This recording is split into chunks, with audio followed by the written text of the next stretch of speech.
United. The match has been changed from 3 o'clock from O'Connor to this venue at this time. I'm Russ Gibbs, your commentator. Joining me is former Canberra Olympic head coach Frank Keisha. Frank, it's been a cold and miserable day.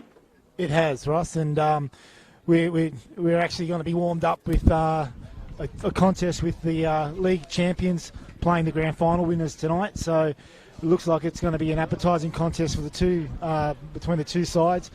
It's a shame the conditions are what they are, otherwise we'd be anticipating a pretty big crowd out here tonight. But as it stands, I'd imagine most of the people will be sitting at home watching, and what should be one of the better contests of the season. Both teams need to win for different reasons. Olympic obviously trying to get their season back on track, and Gungahlin trying to cement the top 2 spot. Both these sides, as you mentioned, need the points for differing reasons, don't they? Gungahlin second on the ladder with 10 points, and Olympic down in 6th with only 6 points. The other result of the other game tonight is going to count towards that as well. Latest we heard it was Monero Panthers 1, Tuggeranong United 1. Monero took the lead with a Ben Basser-Silk goal. Harrison Bunell, the Tuggeranong central defender, with his first goal for the club. A draw there would put Tuggeranong at 8 points, which would mean an Olympic win today would briefly put them up to 5th. Okay, yeah. So like I said, Russ, there's obviously a very big carrot being dangled for both these clubs at the end of tonight. And really, a draw doesn't suit either one of them. Absolutely. We'll look at the two sides in a moment. Just to let you know that the match is tomorrow. At the moment, it's still on. Canberra, Croatia versus Belconnen United, Deakin Stadium at 3:15 p.m. You can join myself and Grace Gill for that one. And Tigers FC play Woden Western at Nijong at 3 o'clock. That match still on as well, as far as I'm aware. Yeah, so again, two pivotal matches in the course of the season will make up a very big. Will have a very big impact on the top 4 and who doesn't make it. Women's Premier League result today, this afternoon. You may have caught Jeremy Megan and Sarah West commentating out at Hawker. It finished Belconnen United 8, Wagga City Wanderers 0. The other Women's Premier League today, Canberra, Croatia versus Monero Panthers, was postponed. So looking ahead to this one, it was due to be played at O'Connor, a venue that Gungahlin United have never won at in 5 attempts. But we're here on the synthetic. I feel like we've been here a lot this year. We have. To be honest, Russ, I was just going through some of the old stats from the last few seasons. Olympic have actually got a very good record against Gungahlin. The last 12 games, I think they've won 7, drawn 3, and only lost 2. Probably significantly, the one loss that they did lose last year was the prelim final when Jack Green sort of popped up, and then a penalty late in the game sort of sealed the issue, and Gungahlin went on to win the grand final. But a very good record there from Olympic. I think it's 28 goals to 11 over those 12 games, and so hopefully for the Olympic boys, it's something that they can sort of use to motivate them. But I'll just say, by the same token, I think the Gungahlin boys will be up for this as well. Well, as we wait for the two teams to get kitted out and come out for the match, next week we've got some huge matches. It's round 7. It's the final round of the men's competition. Belconnen United host Tigers at Hawker. Woden Western host Olympic at Melrose. And Panthers host Gungahlin at the Riverside. That's a game that I'll be at. And on Sunday, Canberra, Croatia host Tuggeranong at Deakin. So no matter what happens this weekend, there's still going to be plenty to play for as we go into the final round. Absolutely, Russ. And I think the Tigers v Belconnen game and the Croatia v Tuggeranong game are going to have massive impacts on the top 4, but a lot of that will depend on what result they get tonight. Well, only one team is safe, and that's Canberra, Croatia. Their 13 points mean that they will make finals football ahead of their match tomorrow against Belconnen United, so it doesn't matter to them per se what happens between now and then, other than the fact that they'd like to finish as high up as they can and hopefully claim the league championship. Absolutely, and for Dean Ugrenich, I think that's a massive feather in his cap so far for this season. He's taken on a side that probably underperformed a little bit last year. He's suffered a lot of injuries. People like Bobulus and Gubrasa were out for the large majority of the season so far, and yet to be sitting on top of the tree, undefeated. I think Dean will be probably sitting back in his lounge this evening, watching this game, and probably just licking his lips, wondering at where they can finish. And the chances are we might see both of those players you mentioned there, Matt Gubrasa and Nick Bobulus, before the end of the season. Yeah, and if that does happen, I mean, obviously Dean's got a big choice to make, because Subasic and Vrikic have been outstanding, I thought. And Marko Vrkic, we didn't mention it much because I didn't see it till earlier in the week, scored an absolutely outstanding goal here last week against Woden Western. It was a finish of a seasoned centre forwards. I don't know if you've seen it, Frank, but it was a right-footed volley into the top corner from outside, from just by the edge of the penalty area. It's a brilliant finish. To be honest, Russ, I tend to watch. I don't know why, but I tend to watch everything.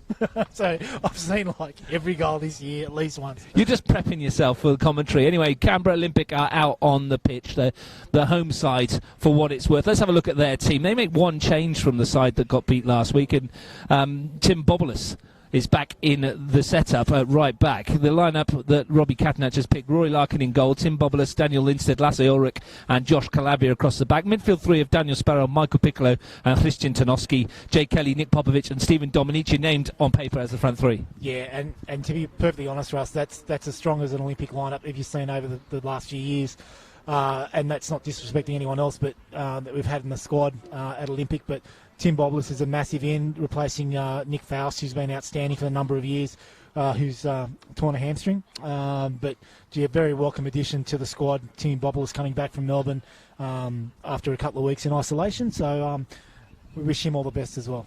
I spoke to Tim Bobolas when he came here, and apparently he had 2 weeks in isolation here as well, and he's been building his own gym equipment as well. And I figured it was a bit like that image out of Rocky IV, where Dolph Lundgren's in the gym and there's Rocky running up hills with timber. Well, he's even better. He's actually done it at his grandparents' place. So he's turfed out his poor yaya, and and he's pulling his own gym. And he's still here, so he must have done quite well. He's one of the best characters you can have in a club, Tim Bobolas, and special mention to his family, Bob, Martina, and obviously Nick as well. And a happy birthday to Nick Bobolas for tomorrow. The subs: Michael Southam, Sose Hegi, Dimitri Paraskos, Jordan Keisha and James Christis for Canberra Olympic. Gungahlin United all change again for Marcel Munoz and his team after their surprise defeat to Tuggeranong United last week. 6 changes to this lineup that played at Hawker. Josh Laguda returns in goal. There's 2 new defenders in the shape of Buddy Abbas and Tom Milosevic either side of Jack Green. Midfield is pretty much the same. Anthony Timothy and Tom McLaughlin both are the same. Jeremy Habtemariam and Josh Gillespie comes in to start. Michael Adams, Michael John and Mishko Nomoski entrusted with scoring the goals up front. Yeah, and this is something we spoke about probably during the week and even straight after the Tuggeranong game last week, Russ, is when you make that many changes, then you pretty much, and you do look at sort of bringing players back, you're almost forced to make that many changes again. So be interested to see how he plays out. Obviously, there's no doubting the quality that Gungahlin have within their squad, and it's just a matter of getting the right mix and right balance, I guess, for Marcel.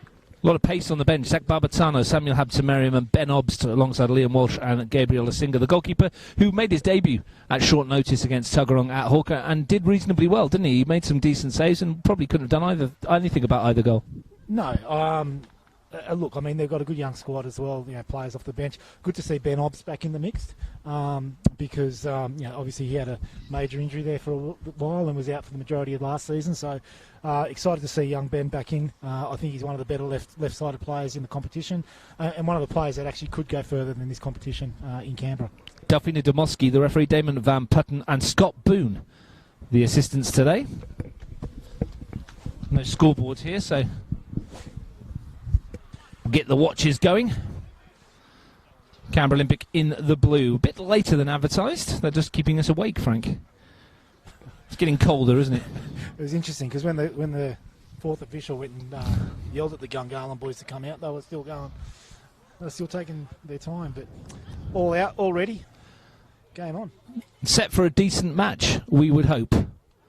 Gungahlin United in the black and white, attacking the goal to our right as Delphina Domoski gets us underway on a cold and wintry day in Canberra.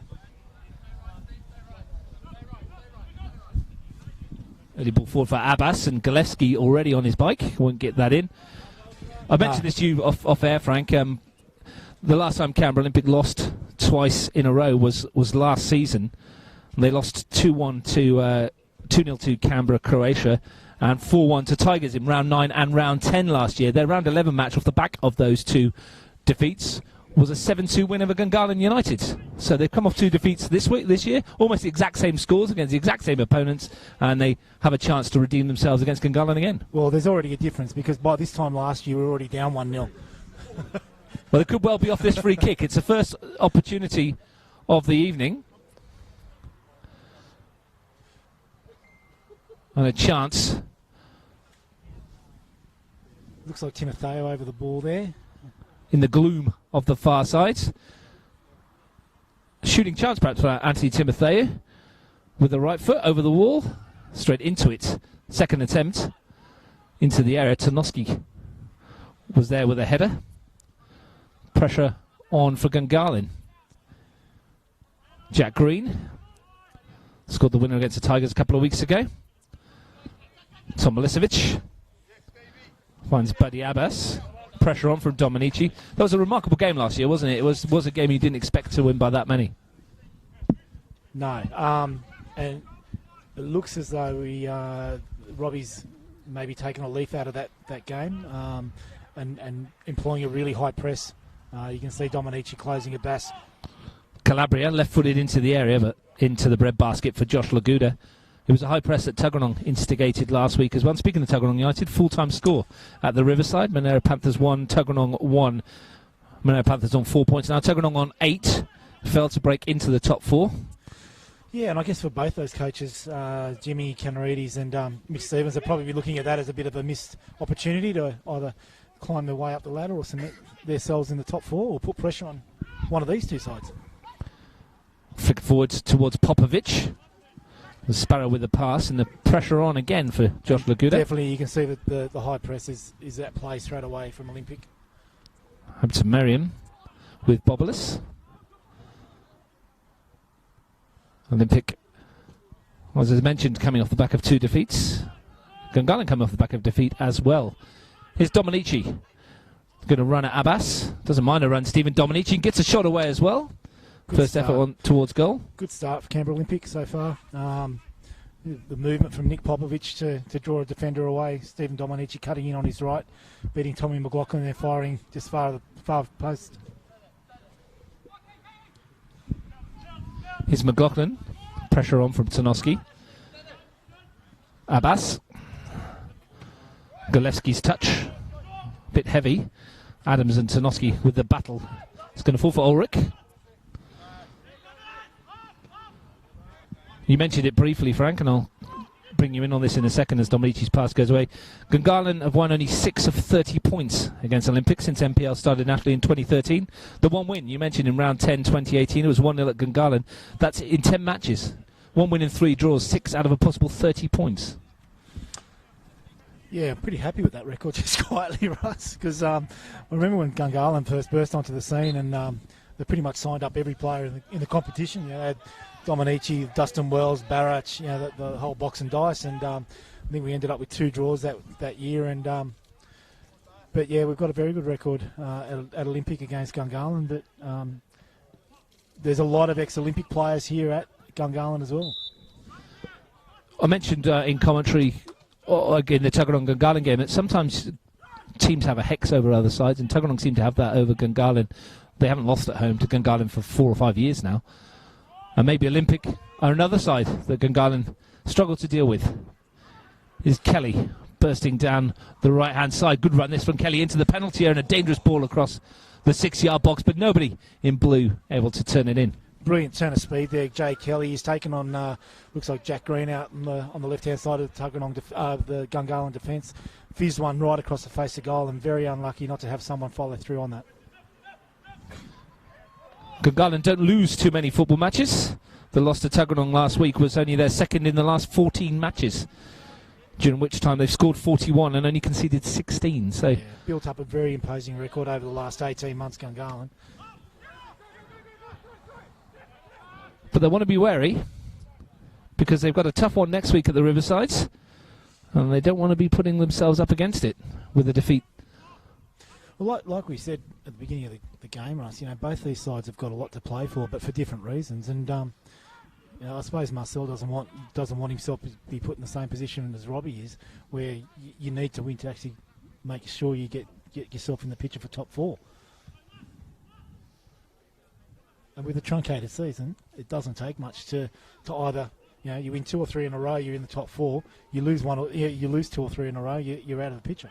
Well, we're into round 6, and there's only one more round to go before we break for finals. Piccolo's touch, and that's a bit short, and Gillespie can pick this up for Gungahlin United. Might try his luck from distance here. Larkin shovels it out.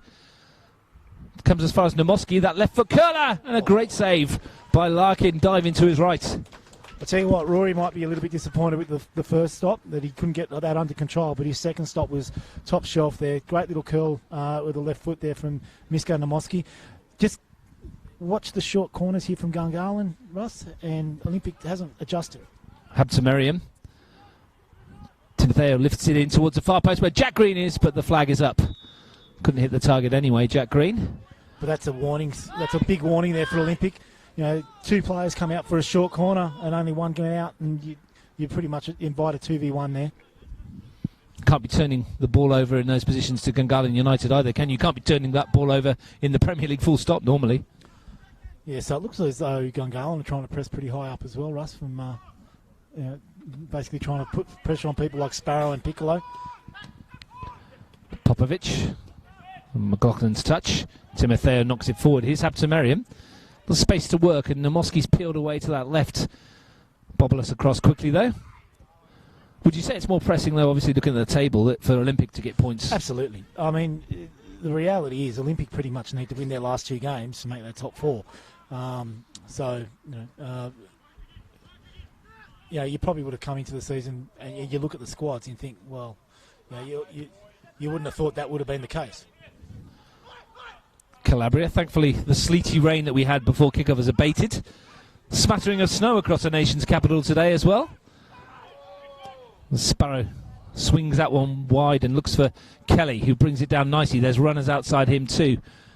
It's asking a lot of Piccolo there to stretch those legs. And he's won his side of corner there. There's a good run far post there from Nick Popovic as well.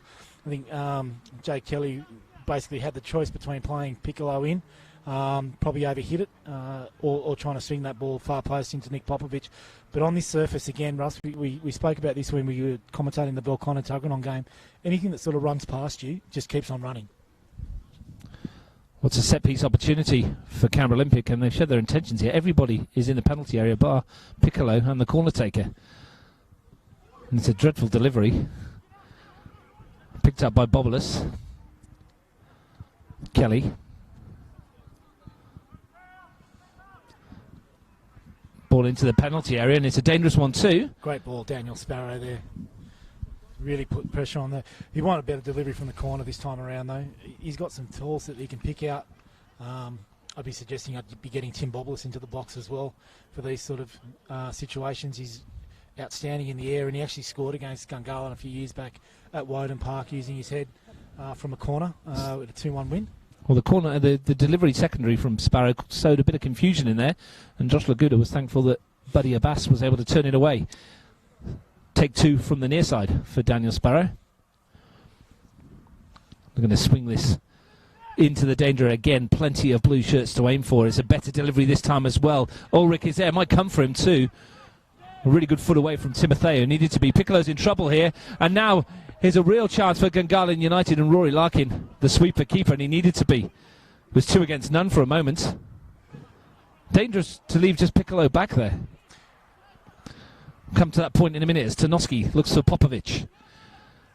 His turn to take on Jack Green, and gets past him, but with the aid of a little nudge. With real danger. Yeah, I guess, look, Michael had probably enough time there just to bring that down, but he just sort of panicked a little bit. And is it? I think the free kick's gone the other way here. Yeah. Olympic free kick. Well, the free kick's gone against Jack Green. Yeah. But that's always a danger. If Piccolo does lose the ball in that sort of situation and the players are running towards him, then you do have half a field to pick up that loose ball, and you're in on goal, I guess. Luckily, Rory Larkin was on his toes for Olympic. I was a bit worried, to be honest, when I first saw Rory, because his first step was backwards, but he did really well to actually come out and clear that ball, and it showed that he's on his game tonight. Again, you can see the intent from Canberra Olympic. Everybody up, apart from Calabria and Piccolo again. I'll tell you what, Calabria sort of goes in here to the top of the box. He's not a bad ball. Sparrow over the free kick. Entrusted with the set piece. Again, plenty of blue shirts to aim for. It's a deep one towards the far post. He's going to find Kelly, who's drifted to this near side. He'll look to jink his way past Michael Adams. No dice there, but does get it across the air. Real opportunity here for Popovic. Got the ball stuck under his feet. And Habtemariam gets a cheap free kick. Stephen Dominici not happy with the decision. Interesting call there from Stephen, saying that's so funny. It could have been a lot worse. You can't send him to the sin bin for that. I'll put that down to Stephen's maturity now. Well, pressure at both ends. Big chance there for Nick Popovich. Here's Namoski. It's got a really open feel to it, and Michael John's got in behind here, and Larkin comes out. The flag did go up belatedly for offside against Michael John, but it feels very open. It does. And that's always one of my little bugbears, Russ, when that flag goes up so late. You could easily see Rory and MJ running into each other there, maybe a possible injury or something like that happening. If only the flag goes up a little bit earlier. Now I know the rules are the rules, but gee, try to avoid injury in those situations. Good leap by Green. Bobbler sends it back forwards. And that one's over the top. Another one for John to chase. You're watching live football on Bar TV Sports, a home of grassroots football in Australia. Saturday night live from Melrose Synthetic. Hope you're all nice rugged up and warm at home in front of the fire with the heating on. Nice hot drink while me and Frank shiver and freeze. And Johnny from Narrabundah has offered us beers, mate, if we don't get frozen tonight. So, well, we're not going to turn that down, are we? Johnny, we'll cuddle if we have to, just to make sure we get the beers. Here's Milicevic. Finds Green. Timotheu.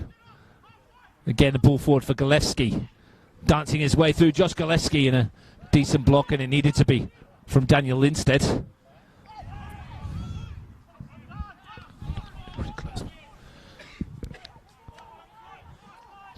Kelly. Here goes Popovich. Striding away, and a chance again to pick someone out in the penalty. And Nick Popovich decides to go alone and wins another corner. Yeah, very open feel to this game though, Ross, isn't it? Very open feel.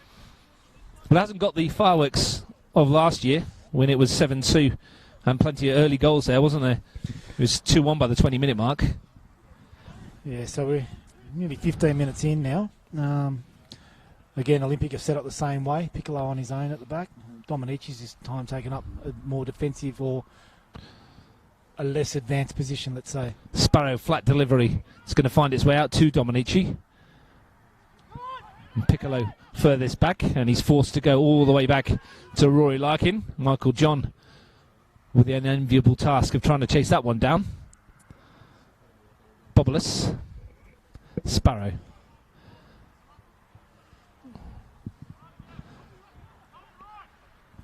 Jay Kelly was playing right back for a moment in Bobulus's position. There's Popovich. Might come for Piccolo here, but it's going to bounce away from him. Won by Ulrich. Only as far as Michael Adams. McLaughlin. And good pressure on Josh Gillespie's touch there. Yeah, I mean, Josh would have been one of the players I'm sure Robbie would have spoken about before the game. We know how his quality is across, every coach in Canberra knows his quality.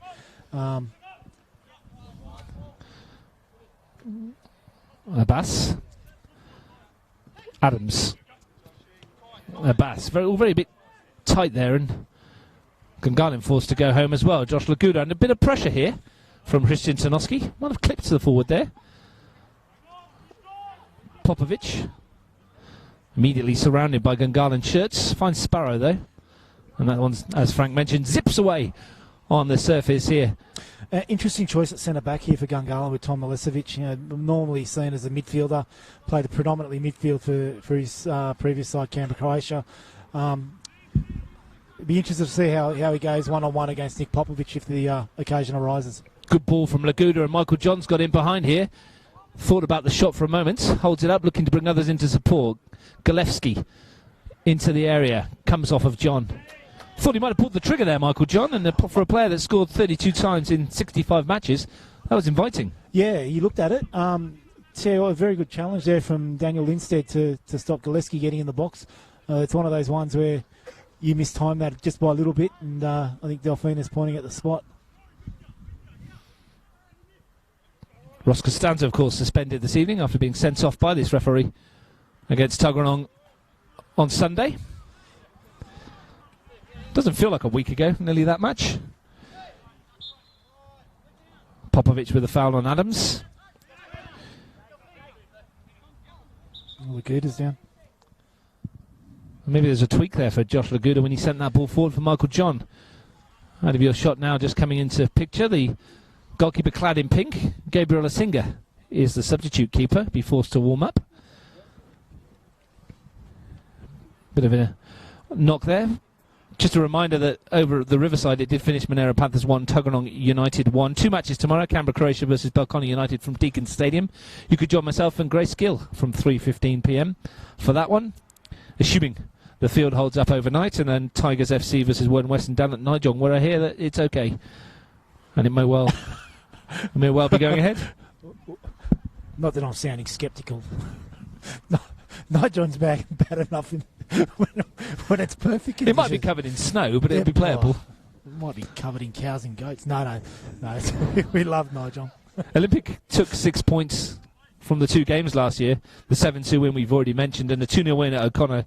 First half goals from Stephen Dominici and Nick Popovic being the difference. But of course, they went down in the preliminary final on the 9th of September, despite leading through Michael Piccolo's goal. 2 goals in the final 6 minutes. Jack Green and a penalty from Jeremy Habtemariam saw Gungahlin go to the final, where they won the trophy. If I remember rightly, there was numerous chances for Canberra Olympic that evening. This man on the ball, Stephen Dominici, had a glorious one at 1-0. There was a pretty controversial offside decision as well to put Olympic 2-0 up. It was close. Not that you'd ever disagree with an official, Frank. No, we just got on with it, mate. That's just how it rolls. Stephen Dominici's not enjoying that. He's asked us to rerun the tape and have a look on the VAR. I think Stephen Dominici loves the TV aspect of this, doesn't he? Maybe he's not trying to take your head off in the commentary box. Adams overlapping round by Gillespie. Lindstead across to cover.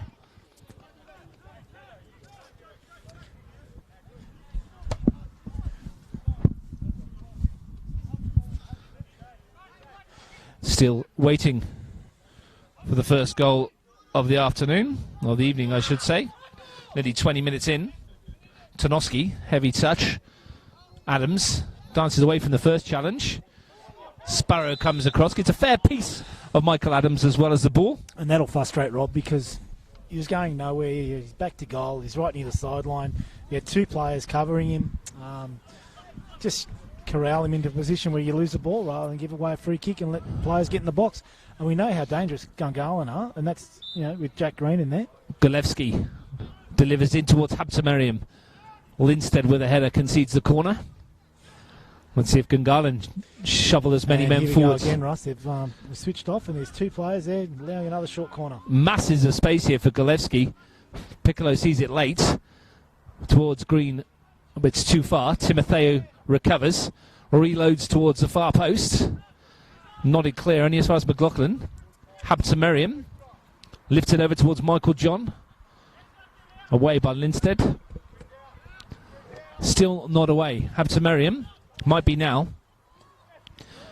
One by Sparrow. There's a little afters as well as Tarnowski tried to put Kelly through the middle. Habtemariam didn't like that challenge from Daniel Sparrow. Not many people do like getting challenged by Daniel Sparrow. Tarnowski. A nice ball from Popovic, and he's got Piccolo briefly in behind, but Jack Green with his long stride, he manages to cover. And that's what you'd like to see Michael Piccolo do more of, just sort of break the lines and get forward. It's a handball against Michael Adams right in front of us in the commentary position, perched on a scaffold at Melrose Synthetic. Josh Calabria looking resplendent with his new haircut, Russ. He's had a big match haircut. Here's Habtemariam. Jeremy hasn't. Taking his braids out this week. Gillespie finds Habtemariam. At least he's recognisable on the field. That's a good ball forward now. Popovic, he's managed to stay on side here.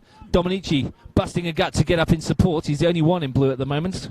More arriving now. Dominici back to Popovic. Flag goes up with a return pass. And the advantage might be played here from Delphina Demoski. She's going to blow the whistle though and bring it back. It's that combination between Dominici and Popovic that really has a lot of clubs worried about, what Olympic have running forward. They've built up a really good combination over the past couple of years. But really well defended there from Gungahlin. 6 goals between them this season. Here is Popovic. Piccolo racing through. Laguda seems to have recovered from his knock. Milicevic finds McLaughlin. Helps in on his way to Golevsky. John's the runner in behind again, and that's where the ball's aimed. Lindstead is shadow.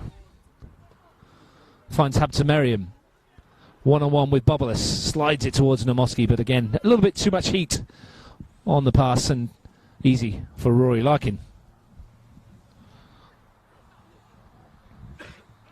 Larkin, one of 7 outfield players, or players in the Canberra Olympic team, I should say, that have picked up a yellow card this season.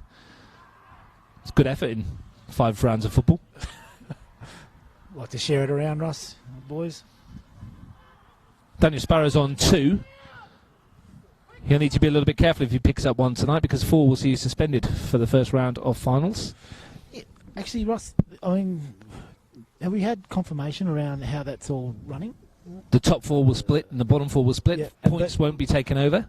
It's just a whole new competition. Start 0. So will the league champions be whoever's top of the table? That's my understanding. Right. If that trophy is presented. And, okay, here's a question for you without notice. The no transfer window. What's stopping clubs picking up players from the bottom 4 and bring them into the top 4? Well, I'm only speculating because I don't know the rules and regulations, but I would assume it's like every other year where once finals comes round, you're tied to the club because you haven't played enough games. But I'm only assuming. If someone from Capital Football's watching, or someone knows the rules and regulations. We have seen a lot of players come from interstate, and this game's starting to fire up, Russ. Bit of feistiness in this one now. And McLaughlin's onside here, and he's got half the pitch to run into. Michael John's in the middle, Habtemariam arriving on the far post. Can McLaughlin pick the pass? He can't. And there's a whistle going here for some reason. Delphine Domoski coming across to have a chat with Damon Van Putten, the linesman. Well, the assistant referee, I should say. Did you see what this might be about? Maybe something someone said. Something said. There's going to be a card here for somebody. Stephen? And is it Stephen Dominici who picks up a yellow? His second was a sin bin for who? Anthony Timotheo? Stephen. Is it Dominici?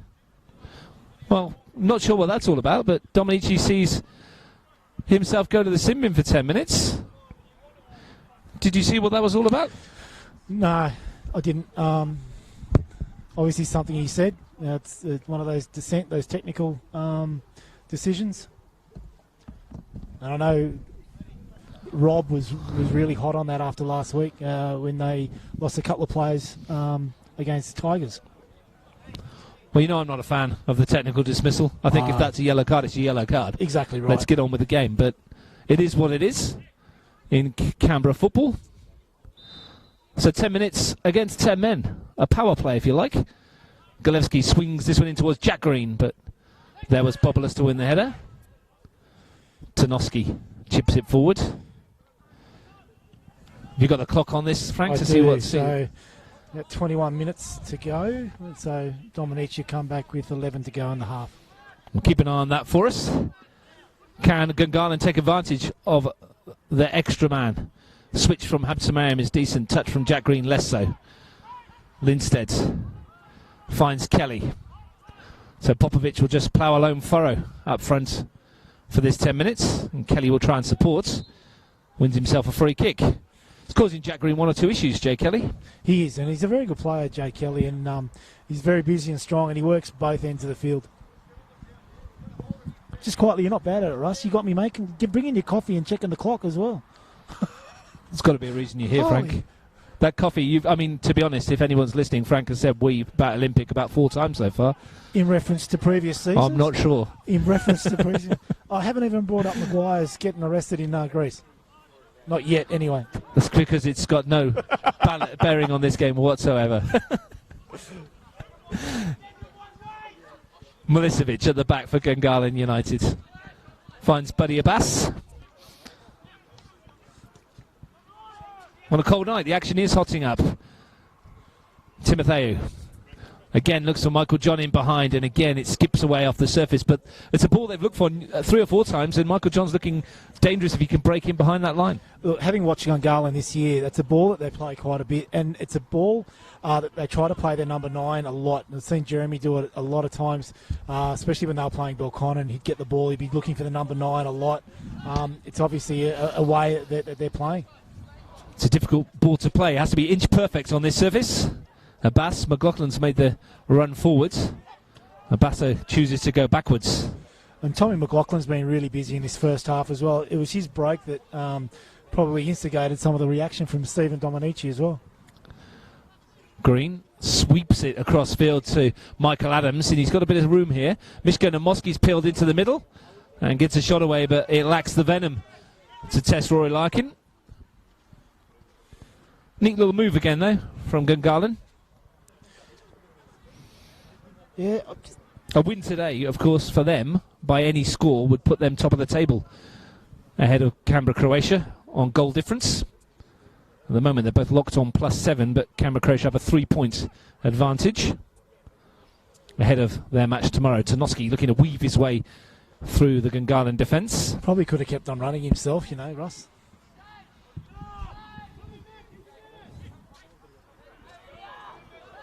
He's playing in that number 10 role. More accustomed to seeing Tarnowski play further back when we first saw him at Canberra Olympic back in the early mid-2000s. And even his time in the New South Wales NPL, he played a lot of left wing back and left wing and left fullback. I think Olympic really need him to stand up tonight.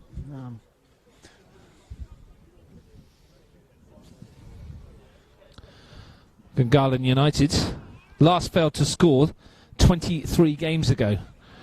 A 0-2 loss here to O'Connor to Olympic last season. 23 matches in a row they found the net.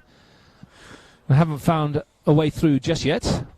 But to be fair, even last couple of games, I think Tigers ran until the 90th minute. And even last week against Tuggeranong, I mean, they did create a lot of chances, but Tuggeranong did really well just to keep them the one and obviously get the win. Adams trying to find a way through a congested Olympic backline, twisting and turning with Calabria and winning himself a free kick right on the edge of the penalty area. Dangerous position again for Gungahlin. Did you see what that was for? I think it might have been for a slight shirt pull. Emphasis on slight.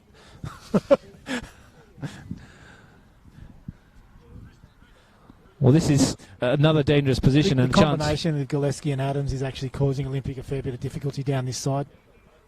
Is it the right foot of Gillespie here or the left foot of Mishko Namoski? Either way, it's a really dangerous situation. It's going to be Namoski, I think, who whips that towards the far post, and Jack Green was coming in, as Jack Green normally does. Shock me. Jack Green at the far post. With Jack Green at the far post against the Tigers, but on the floor. Yeah. And I think when I was listening to your podcast with Nicoletti, the fact that your left-sided centre-back is actually in that position in the 90th minute says a lot about the club's philosophy and the way Marcel goes about it. You know, he wants to get 3 points every game. That was Jack Green's 26th NPL goal in 130 matches. Not a bad ratio for a defender.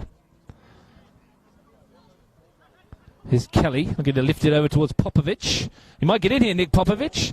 It held up. It's still going to come. Opportunity. And it's turned in by Christian Tarnowski. Gungahlin wants a foul. They're not going to get it. And Olympic are in front with 10 men. With 10 men. And Kiki was the one that I actually thought at the beginning of this game was going to be the one that needed to stand up. And he has. He's great industrious work there from Nick Popovic to cause the error.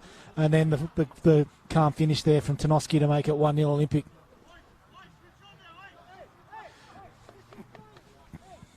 Big 5 minutes now, Russ, with Dominici still off and Olympic in the lead. On the half hour, Christian Tarnowski comes up with the goal. And Gungahlin wanted a foul on Josh Laguda, I think, but there didn't seem much in it for me. Nick Popovic went for the ball. It came loose, and from an Olympic point of view, rather fortunately, I guess, to the one person who was lurking.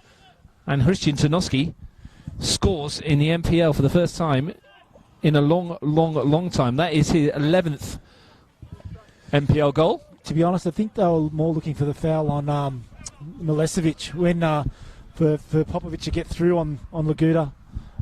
He had to bypass Milesevic. He stayed down, and he being on the ground was what allowed Tarnowski to come in and just place the ball into an empty net. Here's Gillespie looking to respond. And Gungahlin might be bemoaning their luck with match officials over the last couple of games.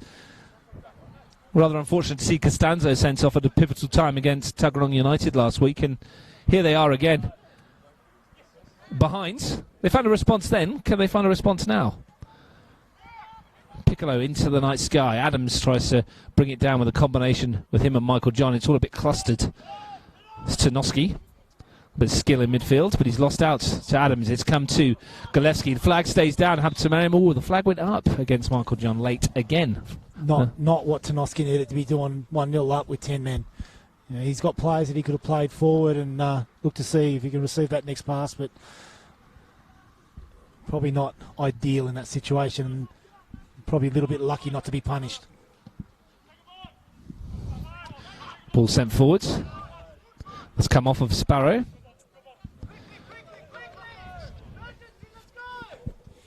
Yeah, 2 minutes before Dominici's back on. Christian Tarnowski, the 8th Canberra Olympic player to score a goal this season. McLaughlin finds Adams. Calabria comes across, just eases him off the ball. And Piccolo sends it forward towards Popovic, who brings it down towards Tarnowski. And Popovic is off and running again here, and he almost got away momentarily from Milicevic. It's another free kick, and I think Tom Milicevic got a little bit fortunate with that. Hit him on the heel, otherwise Popovic is clean through on goal. Yeah, and that's what I was talking about before, Russ, when I was saying be interesting to see how he goes one-on-one against Popper. Olympic have been a bit clever here, which is good to see. They see if they can wind down the clock a little bit more while Dominici's off. Daniel Sparrow with the free kick, as usual. Jay Kelly's in a good spot here if he wants him. Again, the big timber from centre-back. Sparrow's actually gone for goal. Trying to drop it in that area in front of Laguda, who sends it forwards. Again, it's Michael Piccolo, last man back. I'm happy just to concede a throw. I would have put that on Athlon Drive if I was Pix. Green. Sends Milicevic a little wide. Abbas. Gillespie. McLaughlin. Tries to get through, and he's won himself a free kick again. It looked like it was all ball from where we were. Fair to say that's not gone down well with the Canberra Olympic fans. Can't slide tackle anymore, can you?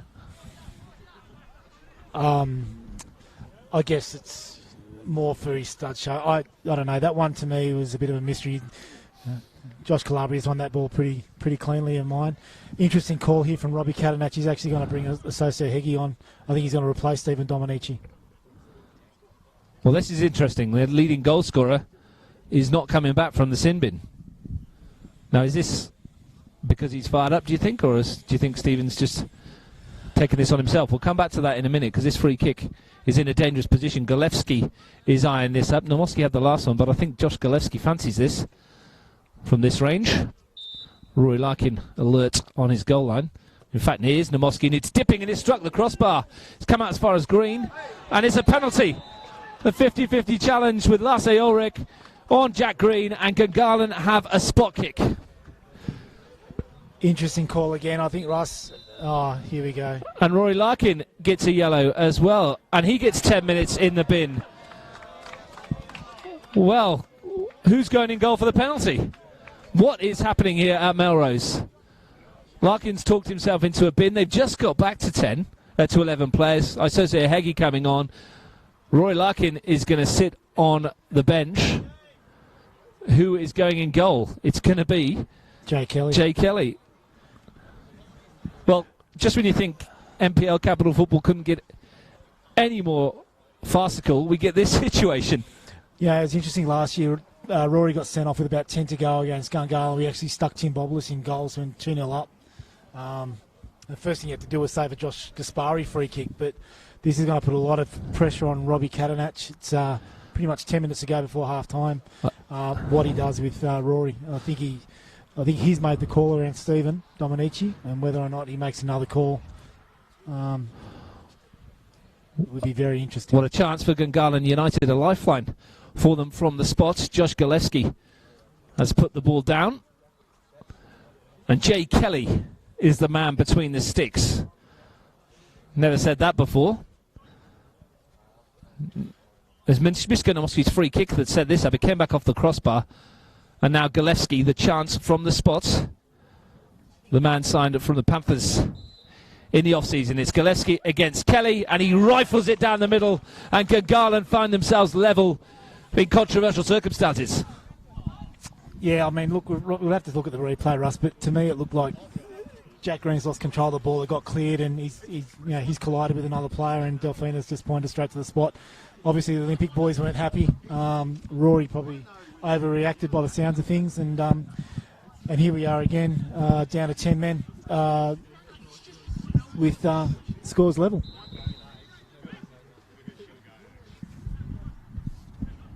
Well, might be a cold night in Canberra, but the action isn't that at all. And Gungahlin sensing blood here, and they've been given a free kick when Habtemariam was away.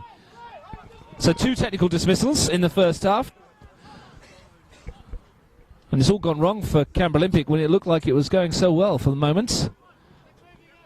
They're going to see the rest of the half out with 10. And with a right winger in goal. Jack Green looking to lift this into the penalty area. We've had confirmation that it looks like there are no league champions and no movement after 31st of August from one of our reliable contacts out in the TV land. Gillespie. Well, we'll be crowning a league champion whether there's an official one or not. Whoever's top of the table at the end of next weekend is the league champion. Yes, well, I think so. I don't know how you think about that, Frank, but...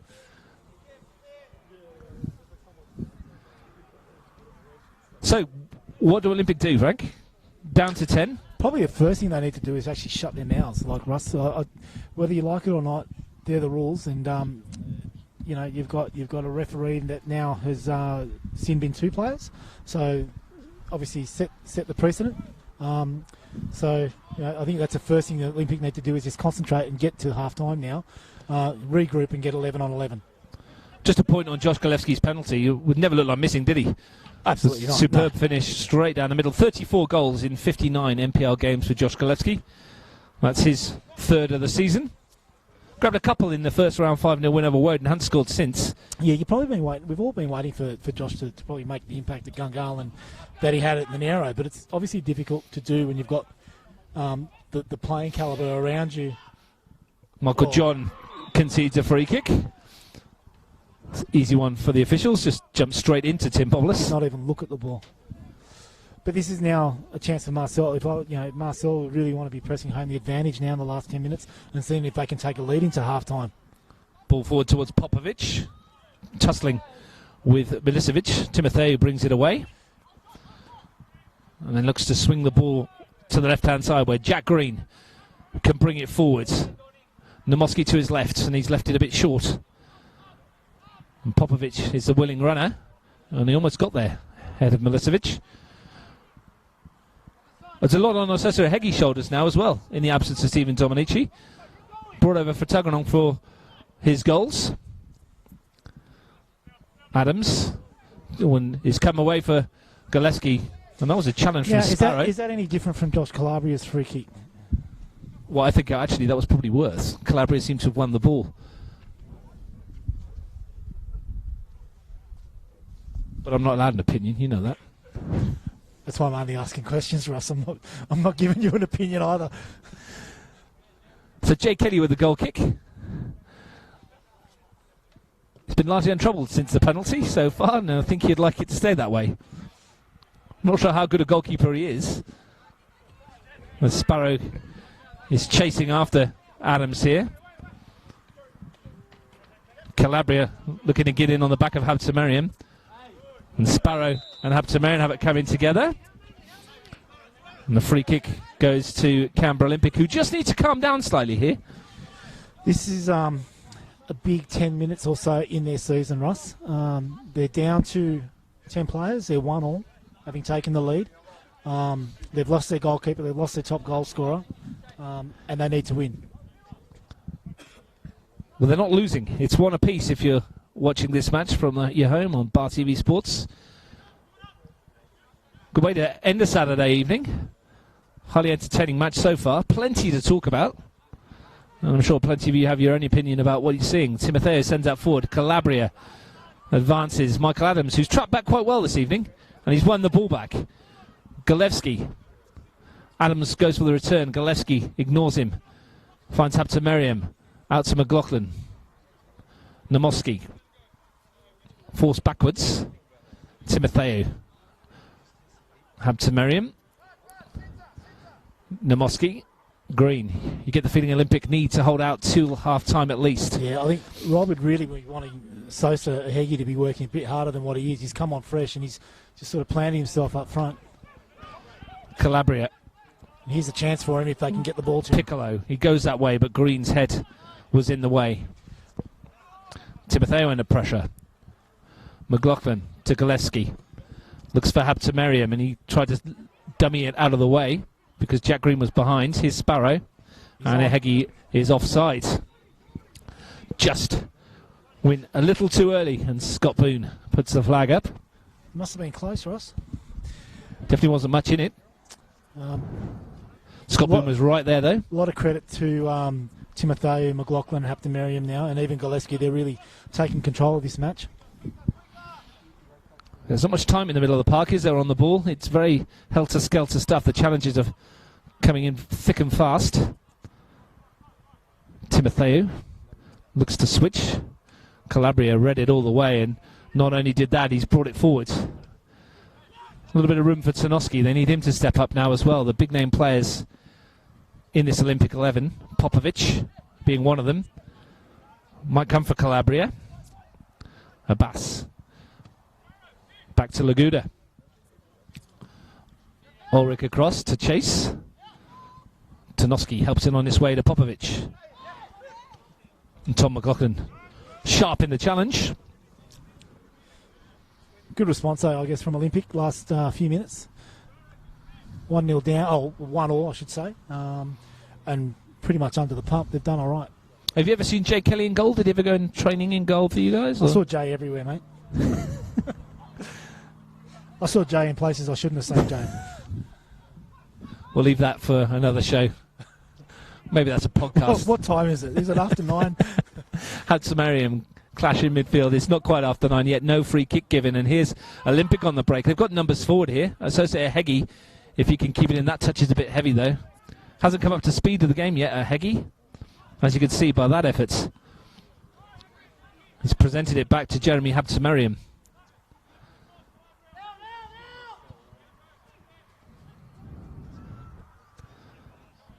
Galevsky. Huge amount of space for Adams out wide here. Here he is, Michael Adams. Fires it into the middle, and Jay Kelly just clears it. Unorthodox. Why use your hands for us? Not what you normally see from a goalkeeper, of course, but then he's not a goalkeeper. He is now. You'd think they might test him from distance if they can. Galevsky goes for the spectacular. Finds Habtemariam by the head of Bobulus. Pulls it back to Jack Green.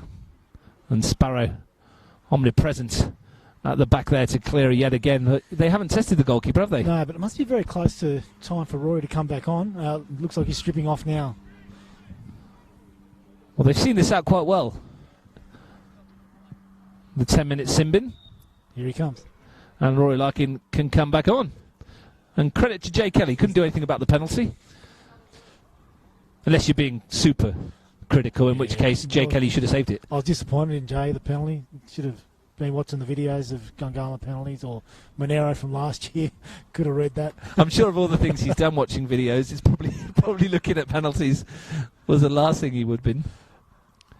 But to be perfectly honest, Russ, like that's the sort of player that he is. You know, him and Tim Bobulus are sort of cut from the same cloth.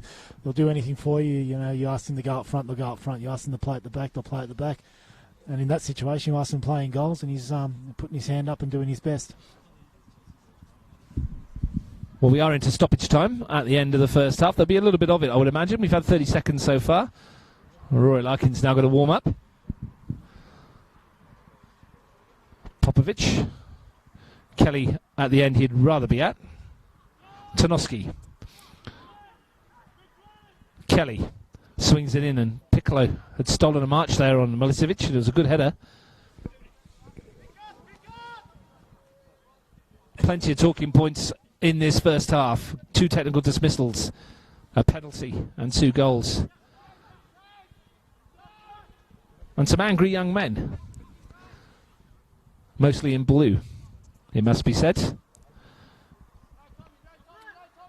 Laguda under pressure. Calmly done. Gungahlin looks for Adams. Into Calabria, and I think he caught him on the follow through there, and there's a big shout here, and there's a card coming out, and it's a yellow card for Josh Calabria. It was a late one. I think the official down here, I think Damon Van Putten gave it, but I think it was ball and he caught him on the follow through. Caught him on the follow through, but yeah, big reaction there from the Gungahlin bench. Yeah, I could see Marcel Munoz' points. It must have looked horrendous from where he was, but I'm sure there was plenty of ball there in the first instance. It was a sore one for Michael Adams. Josh Calabria gets a yellow card. Funny enough, Josh Calabria is the first yellow card of the night, even though we've had 2 technical dismissals, because they don't count as yellow cards. Are you joking? That's the first yellow. Okay. The technical dismissals are regulated to something completely different. So technically, I guess Rory Larkin can get another 2 yellows before he gets sent off.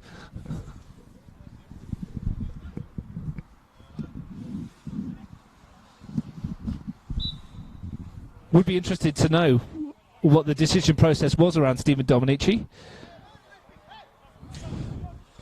Like I said, I know Rob was pretty hot on it last week after the Tigers game, from what I understand. So it might have been a disciplinary thing internal, maybe. Could well have been. It's whether or not it's actually protecting, Stephen, as far as like making sure that he doesn't overstep the mark again. But I guess that's a question we need to ask Rob and Stephen.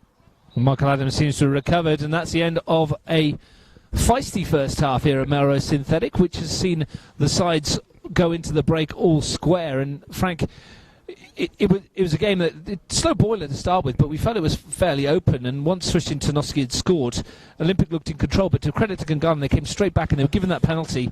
And after the dismissal of Dominici, the technical dismissal, and from there on in, the Gunners probably had the upper hand. To be honest, Russ, it's a bit of a characteristic of Olympic this season. You know, they've looked pretty good in patches, taken the lead, but then I think discipline's probably just let them down a couple of times throughout the year, and they've really paid for it. So, but at the same time, I think Gungahlin have obviously fought their way back in. They're not grand final winners for nothing, and they've done a really good job to get themselves back level. Big 45 minutes in Canberra Olympic season coming up at the break here at Melrose Synthetic in a game that they really need to win.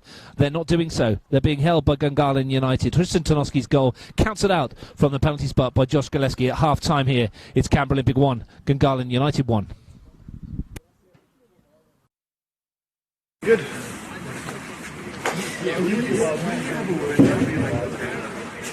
We're all fine. Cut. The microphones don't work. The camera can see.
I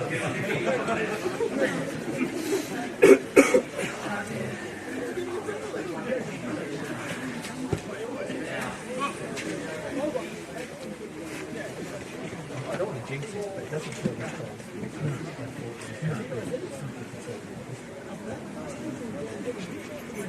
Oh, yeah, it's cold. It's still cold. It is cold, but I don't think it was like a million. Someone said it was minus 2.7. You've got some good on your phone. What is the next stat? Foul stat?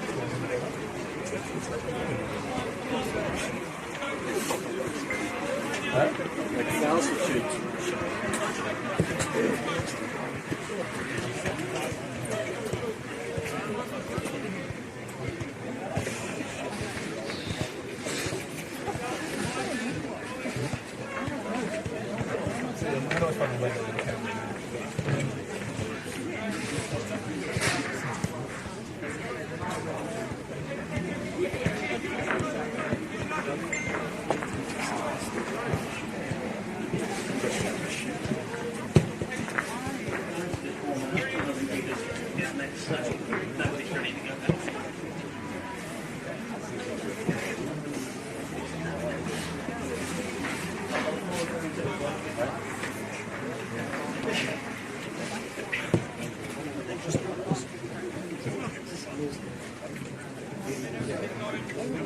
If you want it.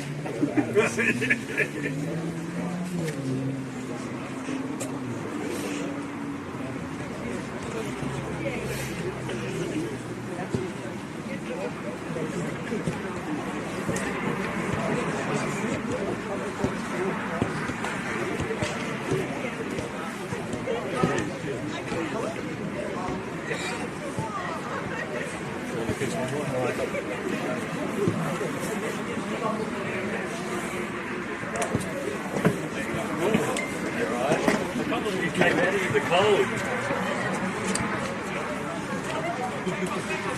How many here, mate? Yeah, I just said, is it everything right? Are you sure?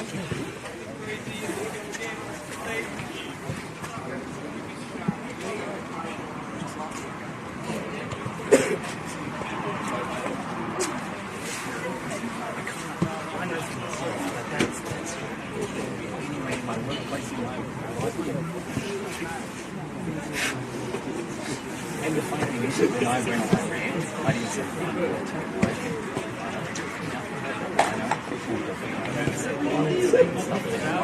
and that's why I went to 10. I can't do that. I didn't say it.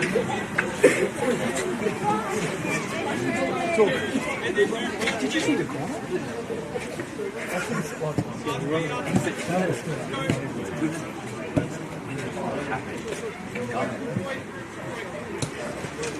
good job, I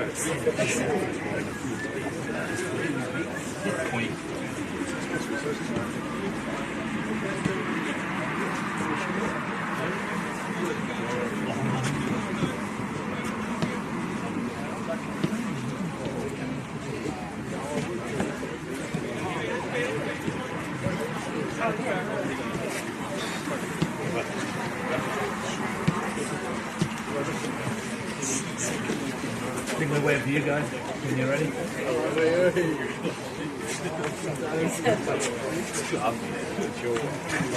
you want to yeah, give me a I mean, how many weeks want At least I didn't get it's probably for the best. I mean, potentially can get sent off.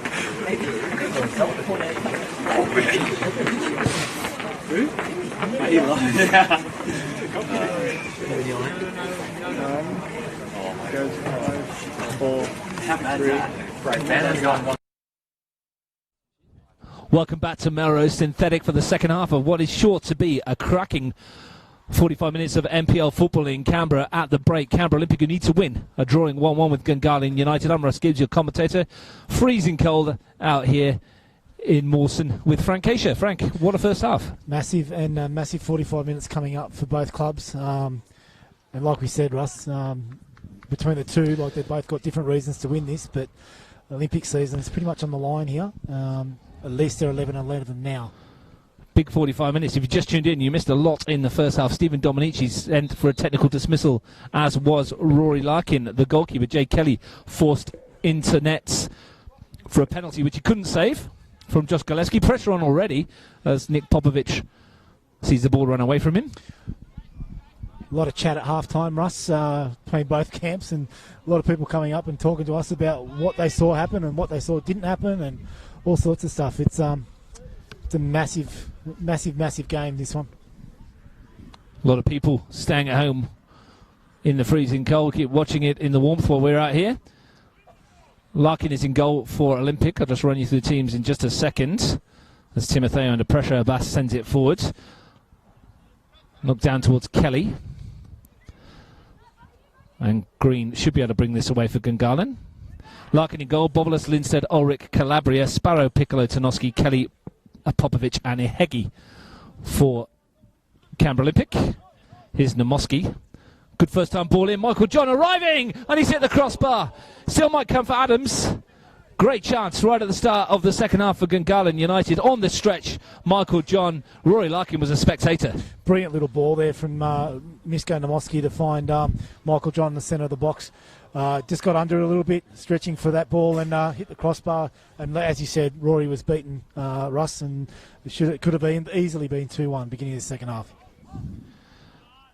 Great start for Gungahlin and a let-off for Olympic. Here's a Heggie up the other end as Jay Kelly in acres of space if he could find him. Couldn't squeeze it across. Still might do. The strike comes in and it's in the bottom corner. And a goal for Canberra Olympic. Nick Popovic. Could have been 2-1 down. They're 2-1 up. I think that's quite a deflection, but credit to Associate Heggie to hold the ball up. Found Nick Popovic, who struck it low and hard, and it's obviously hit a Gungahlin fullback and nestled itself in the bottom corner. 2-1 Olympic. Big first 5 minutes of the second half for us. Less than 2 minutes gone in the second half.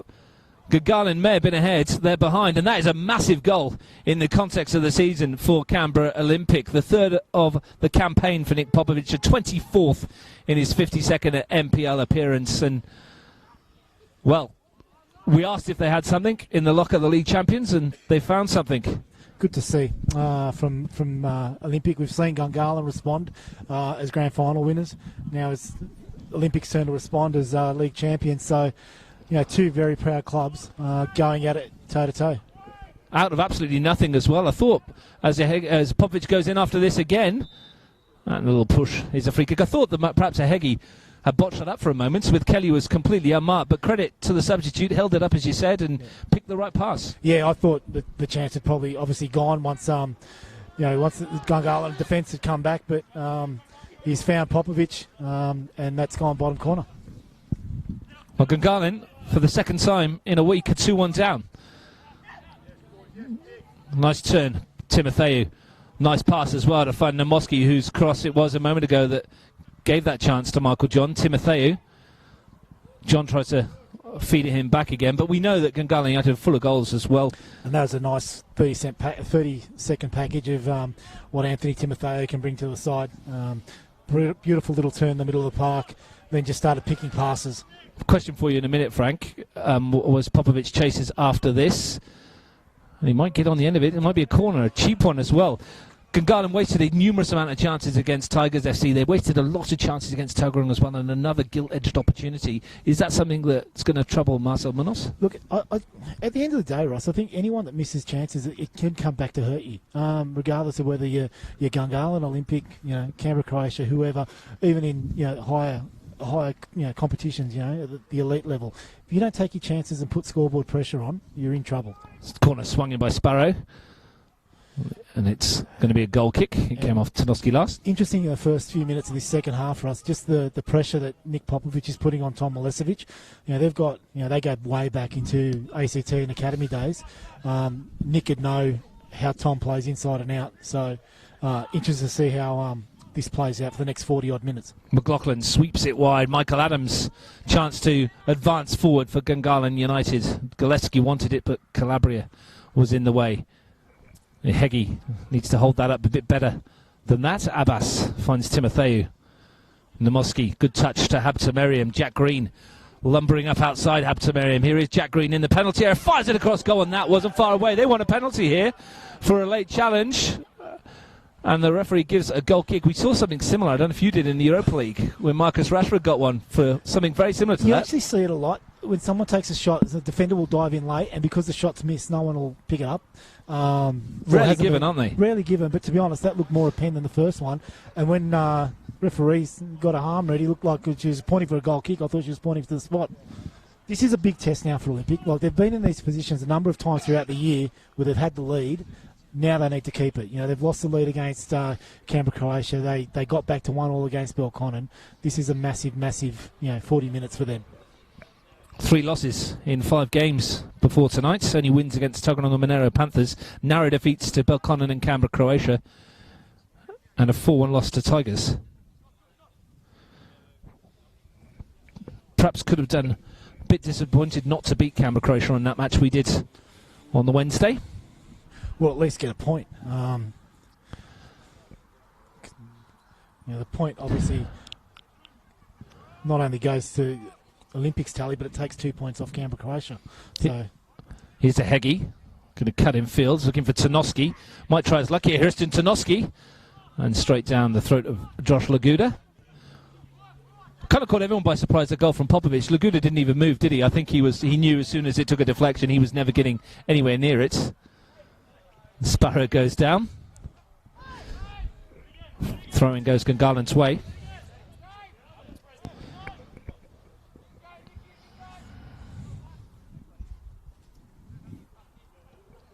Well, having only lost 2 of their last 14, Gungahlin may be staring down the barrel of 2 in a row. What a boost this would be for Canberra Olympics' top 4 hopes. Plenty of time still to go, though. Timotheu sweeping across field again. Gillespie's touch to Adams. Tried to return the compliment. Heggie finds Tanoski. Timotheu's really taken that Rathjen role that is vacant tonight, that with Nick Rathjen out injured, and he's really starting to pull the strings in midfield. I think Olympic could be well advised to tighten up on him. Bit of space here for Calabria. Still going backwards though, finds Tanoski. Big miss, Nick Rathjen, I think, in this team. Makes them tick. Oh, look, I know how highly he's regarded at the club, and obviously the reputation he has throughout the league. So, yep, you don't win Player of the Year for a club that wins a grand final and not have an impact when you're missing. Popovic is interested in this, but Laguda was favourites all the way.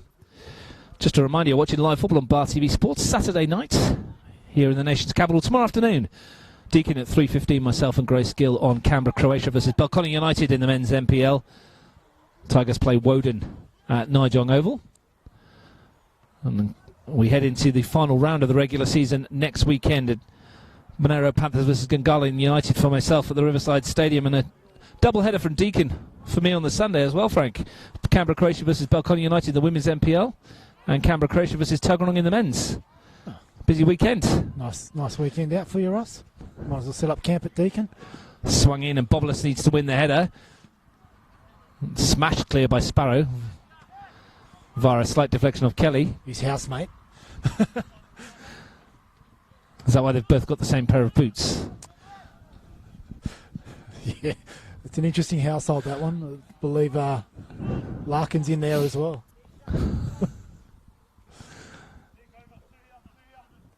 So make sure you tune into Bar TV Sports, of course, to watch all your football next week before we split into the top 4, bottom 4. Top 4 playing off for the grand final, bottom 4 playing off for the honour of finishing 5th.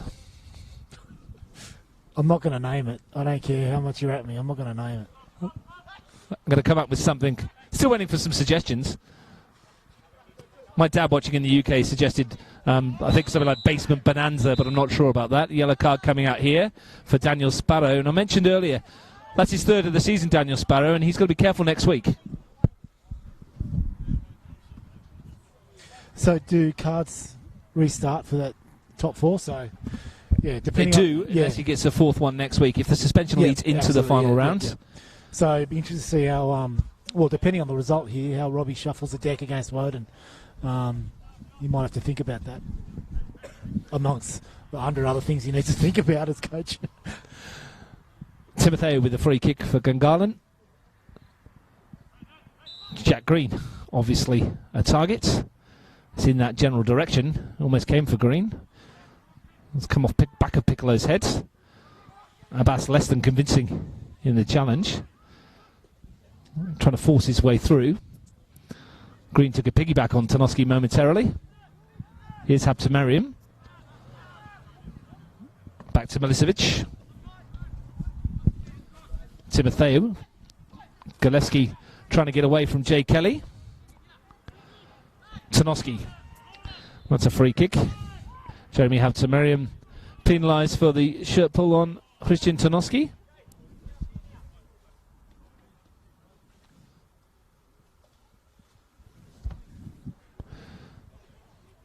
Whilst this short season isn't ideal, Frank, at least it gives us plenty of talking points, and there's not really a dull game, is there? Because there's something on everything. You'd love to see this. Like, absolutely, there's never been a dull moment this season, but you would have loved to see this competition run its full course because there's so many teams that are so equally matched, and some of the teams that are just starting to build are really coming to the fore. Kelly finds Popovic on the far post. Touch lets him down. Jack Green comes away. Sliding challenge from Sparrow. He needs to be careful, Daniel Sparrow. Timed that one well. Last thing that Robbie Katnash needs is someone to be sent off after the 2 temporary dismissals earlier. Got told off by the referee via text that I said a technical dismissal rather than a temporary dismissal. Nathan Shakespeare correcting me there. Does that mean you stop commentating the next 10 minutes? Or yeah, maybe that's it. Maybe that'll be for the better. Some people might suggest so. Mate, I had a heart attack when you lost your mic at the beginning of the game, and I had to talk for bloody 30 seconds. Fell apart on me. It's the equipment we're working with. It's been one of those days. Here's Popovic.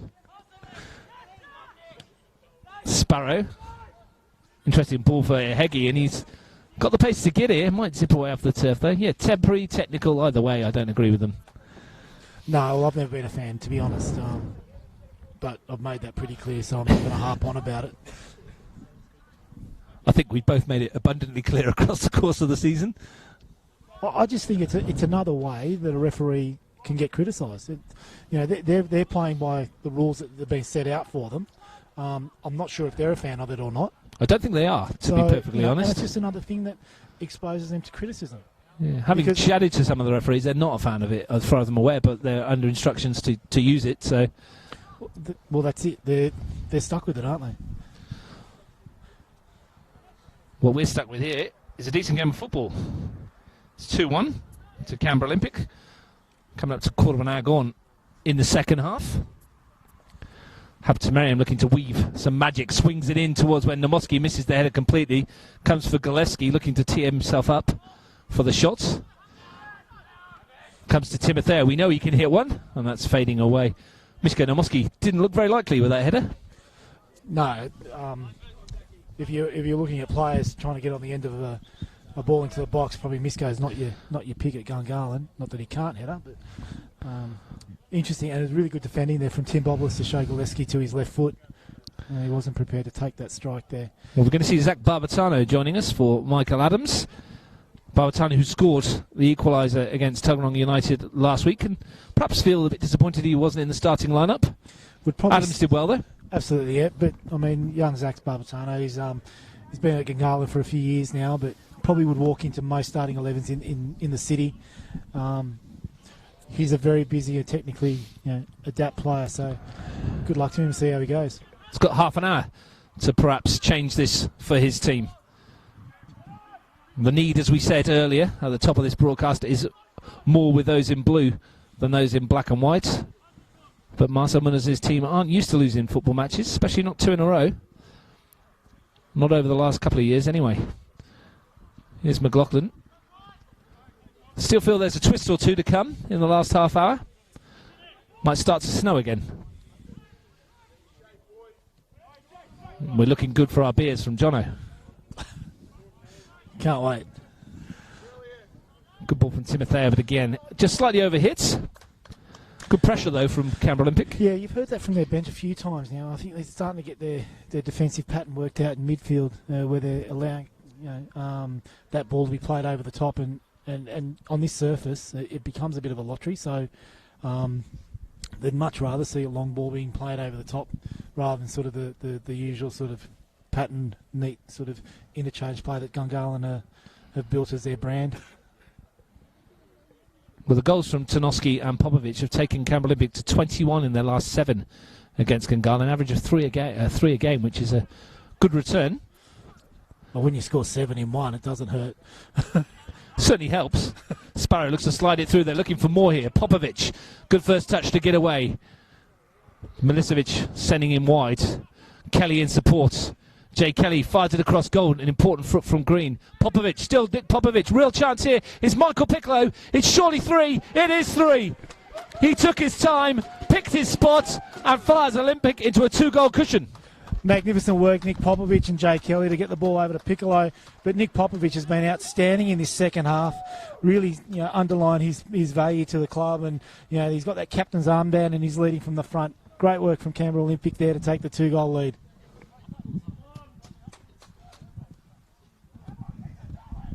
The first of the season for Michael Piccolo, a 4th of his career. And he could have rushed that. He took his time, took it well. There's a long way back from Gungahlin from here. He told us a couple of weeks ago, Russ, he only scores in finals, but this is almost a final for Olympic, so true to his word, young Picks, well done. A must-win game, and a game they're winning. Canberra Olympic leading Gungahlin United 3-1.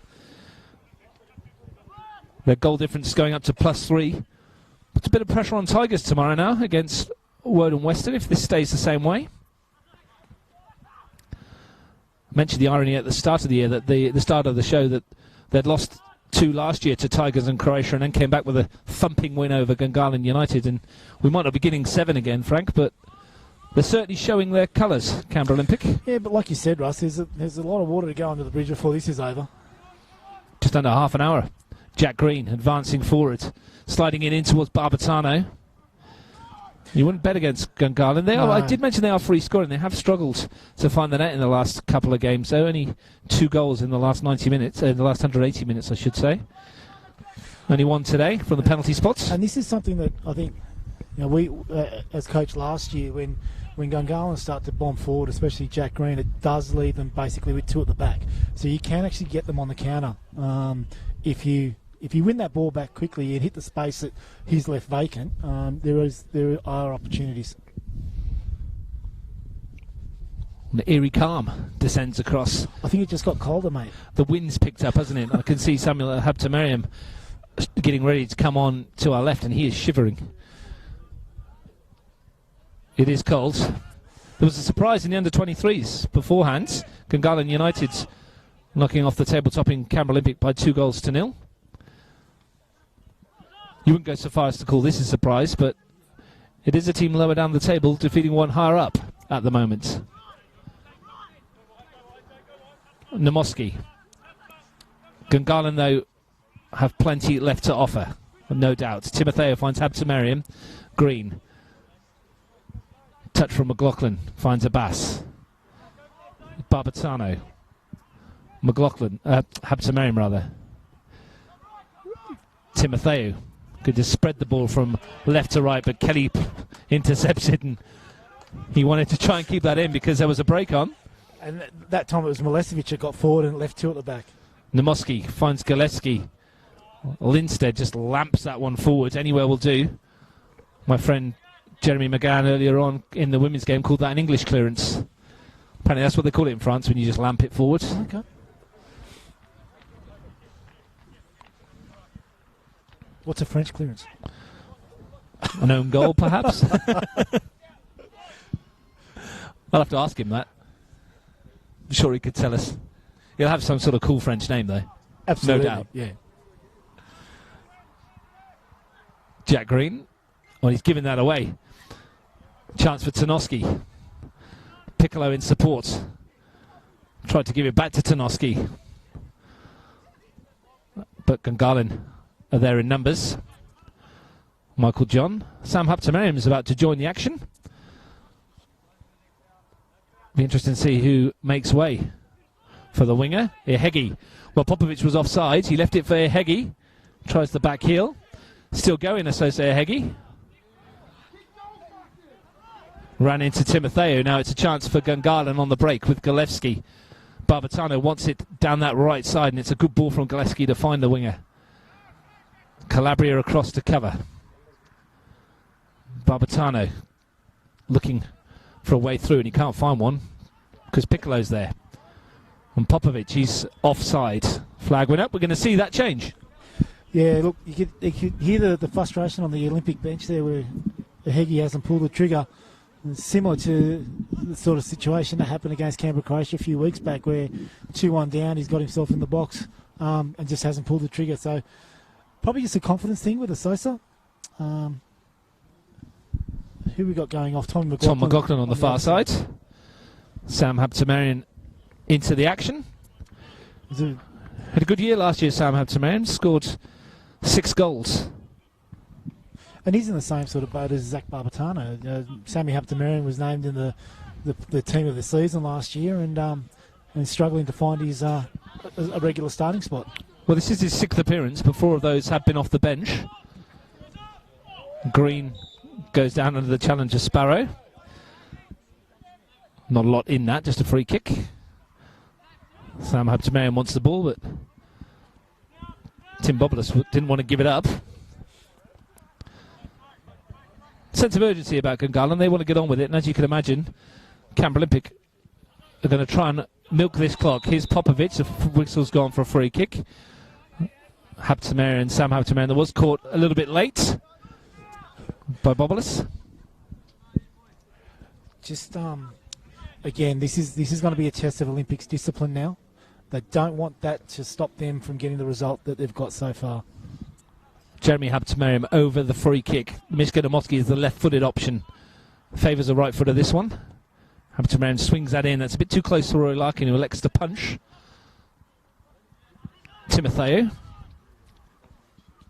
likes a punch, does Roy Larkin. Chance for the sliding challenge. It's a good one on Barbatano by Calabria, who's defended very well today. Look, I've said this a number of times. I think Josh is one of the better defenders in the competition. His ability to cover and get back and even overlap is, there's not many that do it better. Swung towards the edge of the area. Kelly gets rid of it. Lifted back in by Timotheo, and that's helped on by Barbatano. Piccolo back defending. Ihegi doesn't want to mess around a bit too much there. That's nicely done by Asosa Ihegi. And that hopefully gives him a bit of confidence. Turned it over again, though. Looking at the other options for Canberra Olympic, Michael Southam, Dimitri Paraskos and Jordan Keisha. More defensive-minded players than anything. Yeah, so you got one midfielder, a fullback in Jordan Keisha and a centre-back in Michael Southam. I think Rob's got a big call because obviously, these guys have got into this point so far. They've worked hard. They've worked hard a couple of times with 10 players. So fatigue's going to probably set in. And it's a pretty young bench. For Marcel Munoz, he's got Liam Walsh, a defensive player, and the X factor might be Ben Obst. Might see him. Might well be. What they need to be wary of is conceding another. That might be a bridge too far.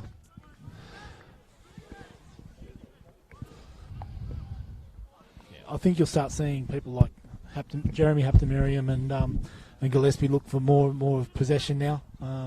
Foul throw there. It's another Canberra Olympic foul throw. We've done a few of them this year. That's another fine.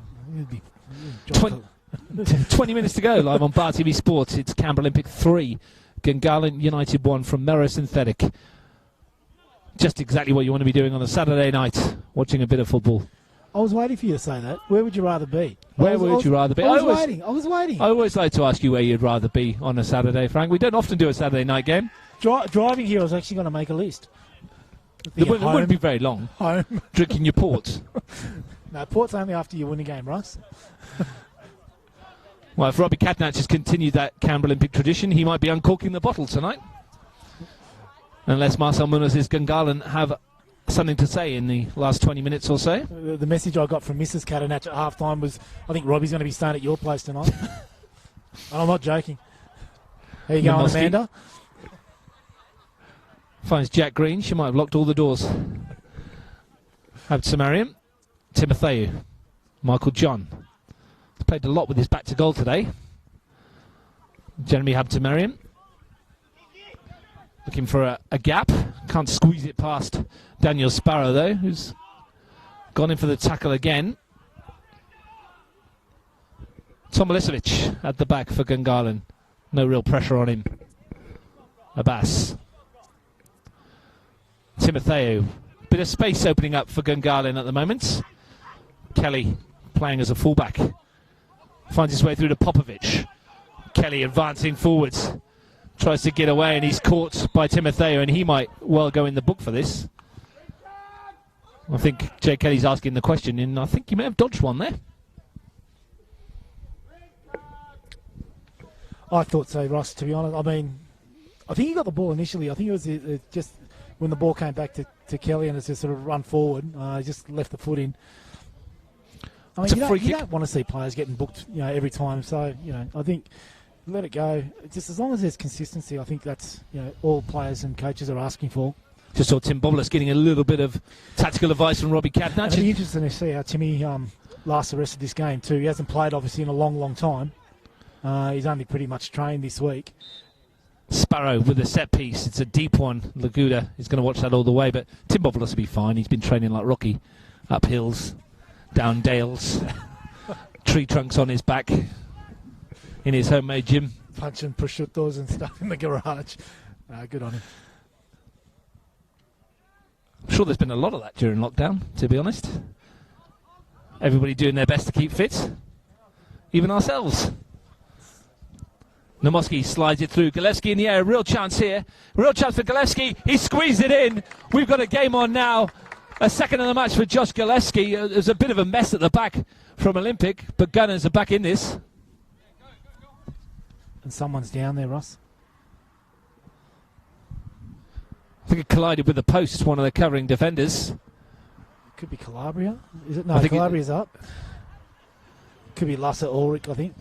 No, he's up as well. Can't quite see.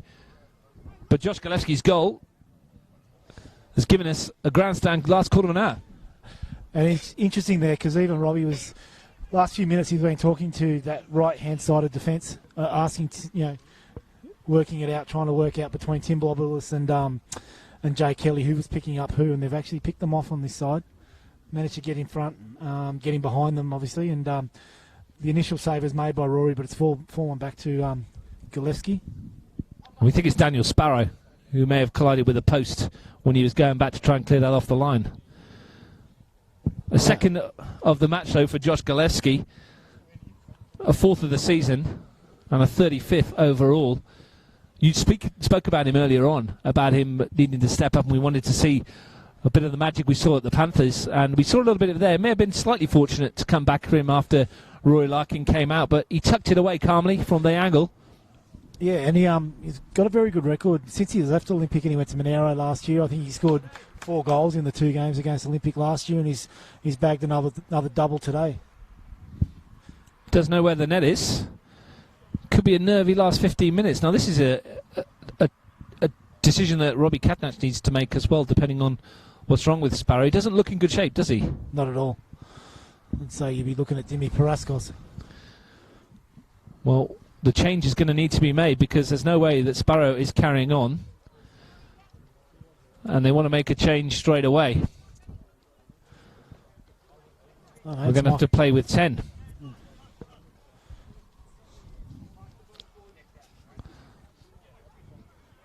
So Canberra Olympics' strange old evening continues. Michael Southam's getting stripped off to the right. It's interesting. I would have thought Dimi Paraskos would have been like for like. Maybe there's a reshuffle coming. Now then, is this going to put some pressure on Canberra Olympic? Gungahlin United will no doubt throw people forward in numbers. Galevsky on a hat-trick, of course. Skips away and is caught by Lasse Ulrich, who's going in the book as well. And the substitution not ready yet. And the Olympic is still down to 10 men for the third time tonight. Third yellow card for Canberra Olympic to go with the 2 temporary dismissals. And Gungahlin United sent away back. Jeremy Habtemariam with the free kick. Timotheo's there too.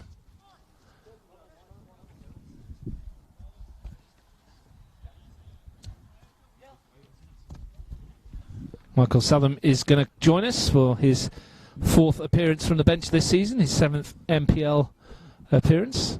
And Daniel Sparrow will come into shot, and he looks in a little bit of pain there, or a lot of pain, I should say. Yeah, it's a big loss there for Olympic, Daniel Sparrow. And perhaps not just for this week. No, but yeah, obviously the main man in the middle of the park for Olympic, the ball winner, the distributor. But they're back here next week, Canberra Olympic, to play Woden Western in their final regular season game. Timotheo lifts it towards Jack Green, who's peeled away. The flag is up, though. This could be a fun last quarter of an hour, Frank. Yeah, I don't know if the goal scoring has been finished, Russ. Popovic, who's battling up front, pretty much on his own at the moment. Piccolo in midfield is beaten to it by Barbatano, and he looks to send Michael John, who's got real pace, so the change, in behind. The change is Michael Southam's gone into left back, and Calabria's gone into that defensive midfield position. And Piccolo under pressure from Sam Habtemariam. Southam sends it forward. Timotheo finds Golevsky. Jack Green. Milicevic. Might be a defensive stint needed by Canberra Olympic to see this one out. And quite unfamiliar to that position, I believe, Michael Southam. He's more a centre-back. So, Well, Popovic steps away from the challenge. Jay Kelly trying to get up in support on this near side. It's fallen for Piccolo. Ihegi in support further back. Calabria finds Ulrich, and he's happy to go home to Rory Larkin. Green wins the header.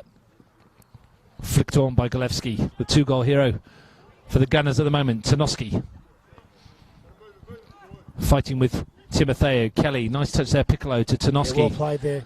They've worked it wide to Ihegi. There's 4 up in this attack. Tanoski makes it 5. Ihegi into the penalty area. Still going, so Ihegi forces the save, and Jack Green in the right place to clean up for Gungahlin United as Popovic looked for the tap-in. Yeah, very well worked there, Olympic, mainly through Kiki Tanoski, and Ihegi finally pulled the trigger. Good save there from Laguda, and well defended. It's what Ihegi does best, running at players, cutting inside and getting that shot away. Like I said, Russ, I think a lot of it comes down to his confidence. You know, if he's confident, and he can start doing that more often. Golevsky left that a little short, but Green was aware, and that's a decent ball looking for Barbatano, who's chasing in, and Rory Larkin, always favourites. You're watching live football on Bar TV Sports, and I hope you're enjoying it. 5 goals so far in the game. That's a huge kick from Rory Larkin. It's not on target though, so we can't count that. Calabria's header finds Kelly. Popovic offside. So both sides have made 2 changes. Still got 1 up their sleeve.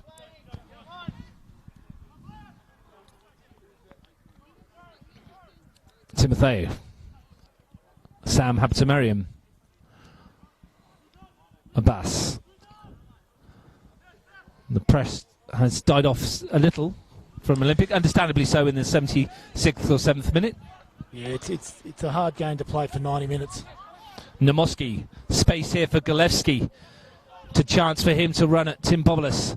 Josh Golevsky gets it off that right foot, blocked well by Lindstedt.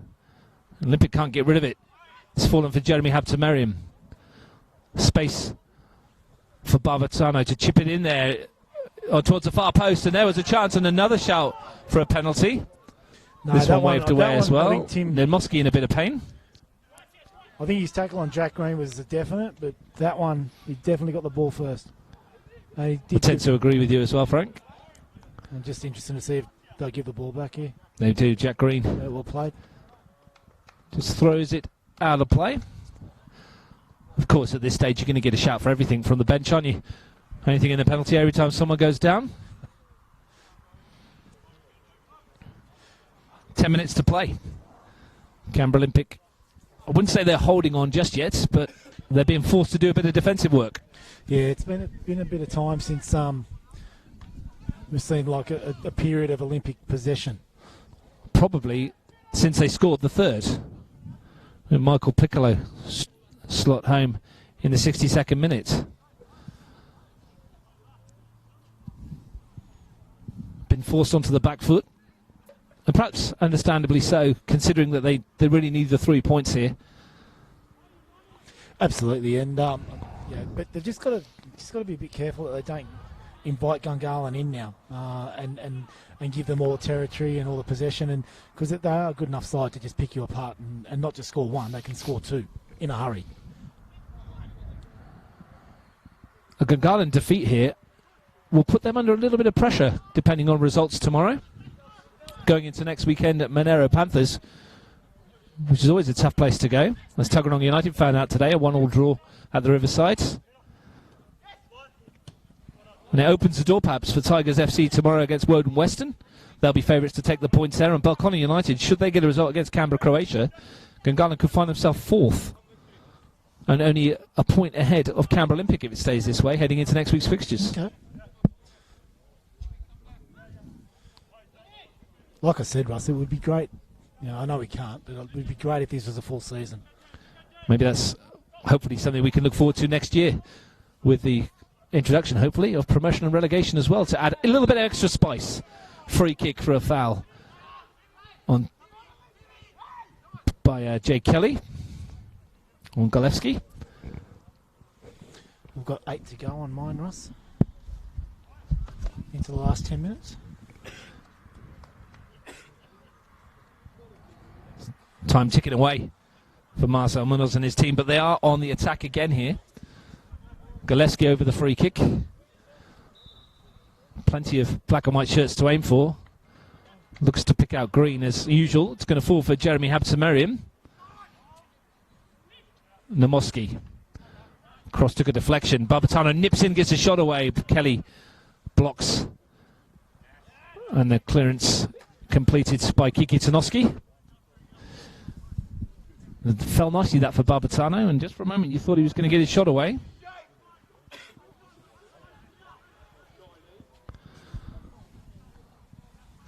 Despite what the score is saying on your screens at home, it is Canberra Olympic 3, Gungahlin United 2. Here's Jack Green. They're pushing for the equaliser. Gillespie slides it across goal. The deflection from Tim Bobolas concedes the corner, but I think it was an important deflection. There was a queue of Gungahlin players lining up in the middle, and they're still there for the corner. Interesting thing there was Rory Larkin tried to keep that ball in. It looked like it might have hit Sammy Habtemariam, but obviously it had already been out. Gillespie swings it in. Headed clear by Lindstedt. Kelly gets there ahead of Habtemariam, finds Popovic, who's away from Abbas, who fouls him, and free kick, and it's a sore one for Nick Popovic, who may have cramped up a bit here.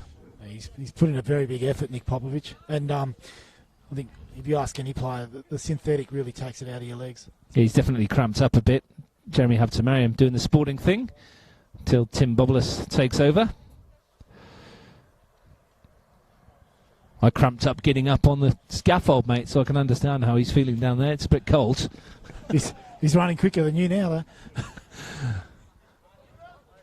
You run quicker than me on one leg, Frank. Here's Green. There's a reason I'm up here. Barbatano takes it in stride and finds Sam Habtemariam. Has to hold it up and wait for support. Into the penalty area, and then run from Barbatano. Looking to find the angle for the cross. It's looked quite lively since he's come on, the young substitutes. Piccolo finds Popovic. Now he invites Osoto Hegi to stretch his legs and go towards goal. Jack Green comes across a heavy touch, but Hegi still got it. Couldn't quite get it under control. A little bit of a warning to Gungahlin that Olympic have got something on the break. Timotheo finds Green. Well, Gungahlin aren't going to die wondering. They're going to throw men forward and try to get at least a result out of this. Draw and or better. Timotheo looks to slide it down the channel, and it's Galevsky who'll keep this in play. Numbers flooding forward for Gungahlin. Slides it towards Habtemariam. Sam Habtemariam couldn't get the touch. Jeremy Habtemariam picks up the pieces. Nice little Cruyff turn to get away from Kelly, who won't let him go, but he's got past him again. Can't get past that challenge from Tim Bobolas. Plenty of ball in that, you would have thought, but another free kick has been given. Might be able to hear what the Canberra Olympic fans think of that one. Tim Bobolas is cramping up as well now. Into the final 4 minutes.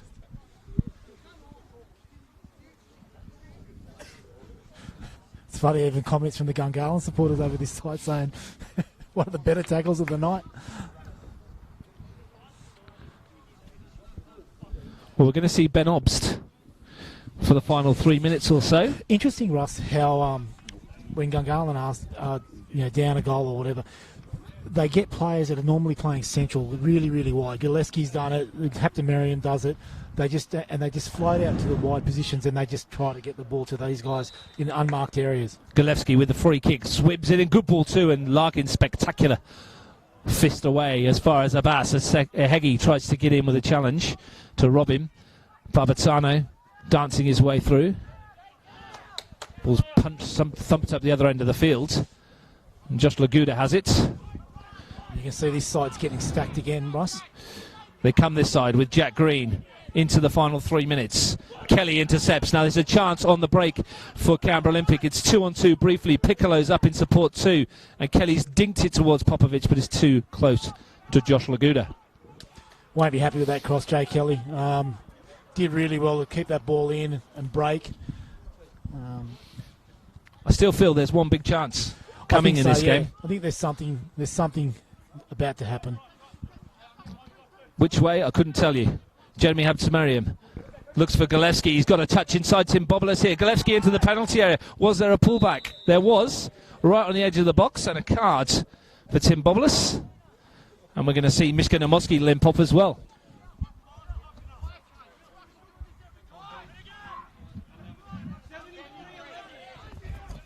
Tim Bobolas becomes the fourth Olympic player to see yellow, and plus the two cramping up.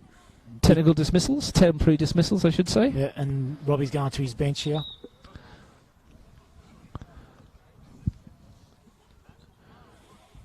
Jordan Keisha coming on. What do you know about this substitute, Frank? Never heard of him. All I know is his record in first grade is, I think, played 6-1-6. Mostly off the bench, but he'd obviously be keen to keep that record intact. Robbie Cadnach asking whether or not Bobolas can continue. We've got 2 minutes to go. I'd probably make the change if it was me, because he's off the pitch. He's saying wait. Well, they're going to defend with 10 for the last 90 seconds. Plus stoppage time. We might get a couple of minutes. Spent 20-minute period with 10 in the first half, of course, when 2 were in the naughty bin. Gillespie swings that towards the far post. Too much steam on that one. Are we going to see this change, or will they let it ride? He's got to be careful now that he doesn't actually come back on and actually tear a calf or a hamstring or something like that. Well, work's not done for Canberra Olympic. Even if they win today, they still need the 3 points next week. Back at this very venue. Yeah, this synthetic really takes it out of players, Russ. They play Woden Western here next week. And whilst they might be favoured to win the 3 points, they'll be made to work hard. Heggie can't keep that in play. We're into the final minute of the match. Gungahlin on the hurry-up, looking for an equaliser. Trying to find a way back into the game. They were trailing 3-1 just after the hour. Gillespie's goal, his second of the evening, has given them hope. Jeremy Habtemariam playing almost as a quarterback. Sweeping the ball forward is a decent one too, but good defending from Michael Southam. He's done what he's been required of him.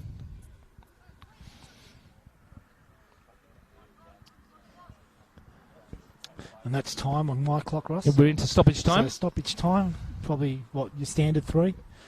You'd think at least. There's quite a long delay after Sparrow the goal went for down, Sparrow. Yeah. And you've had, what, 3 goals this half? So, yeah. And a few substitutions. We're talking 3 or 4 for sure. Barbatano tries to pick up the pieces. It's all a bit scrappy. And the decision goes the way of Gungahlin United.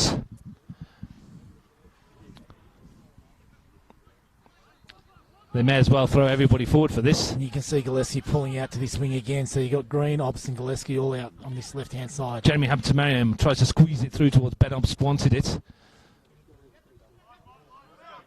Kelly finds Popovic. Piccolo's ahead. Jeremy Habtemariam read the intentions and off he goes. But runs into Jay Kelly, who's put in a hell of a shift today, including 10 minutes in goal. Yeah, but he conceded, Russ. That's true, from the penalty spot. The equalising goal in the first half seems a long time ago now. We're still going. Referee Delphina Domoski adding on time. We're into the second minute of stoppage time. It's Barbatano. He's got away from Southam. Can he deliver something into the penalty area? It comes for Gillespie. Couldn't get a full piece of it. That could have been the chance, I think, Ross.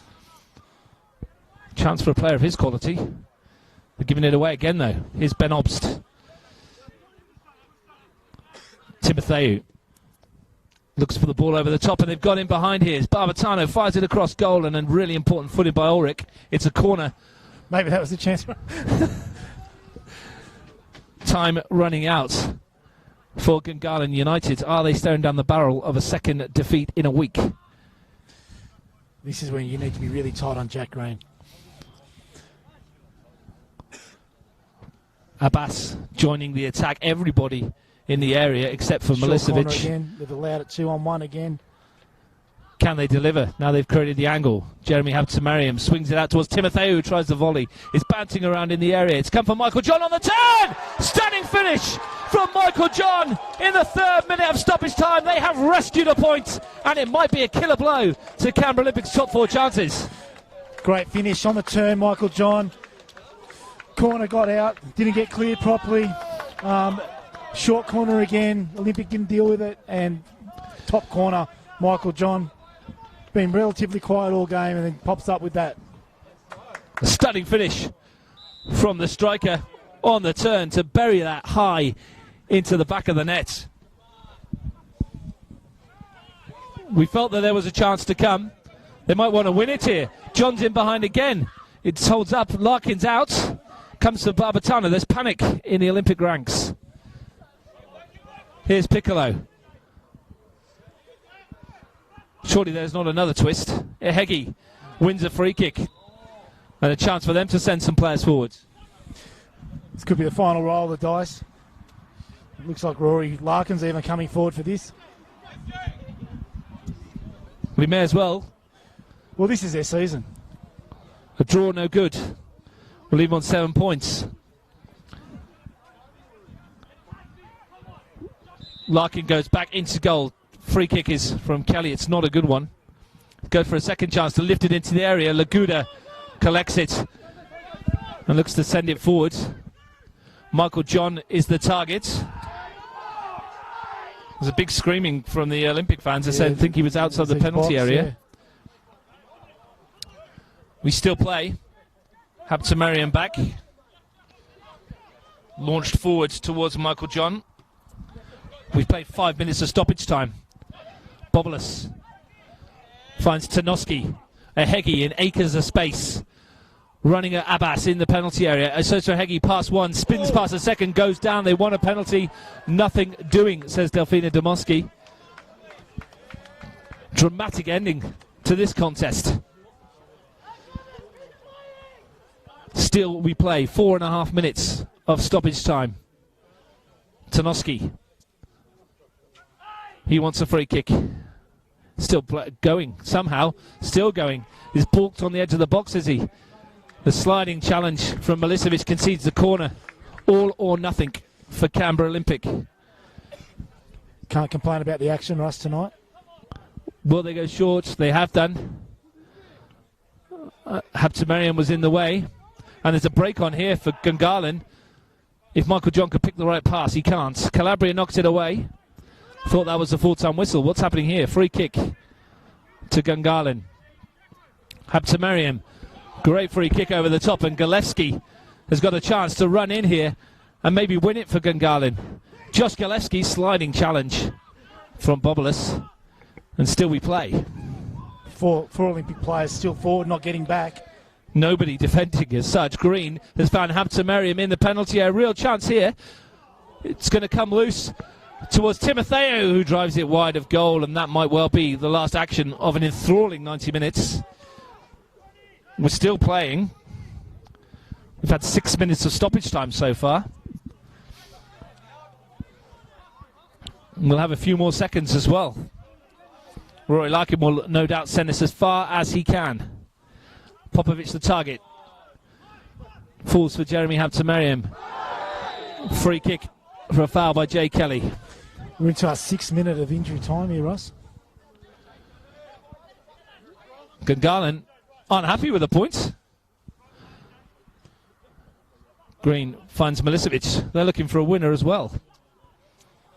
Abbas. Sam Habtemariam. Babatano, another free kick. Another chance for Gungahlin perhaps to load this penalty area. At this rate, we might be here till Christmas.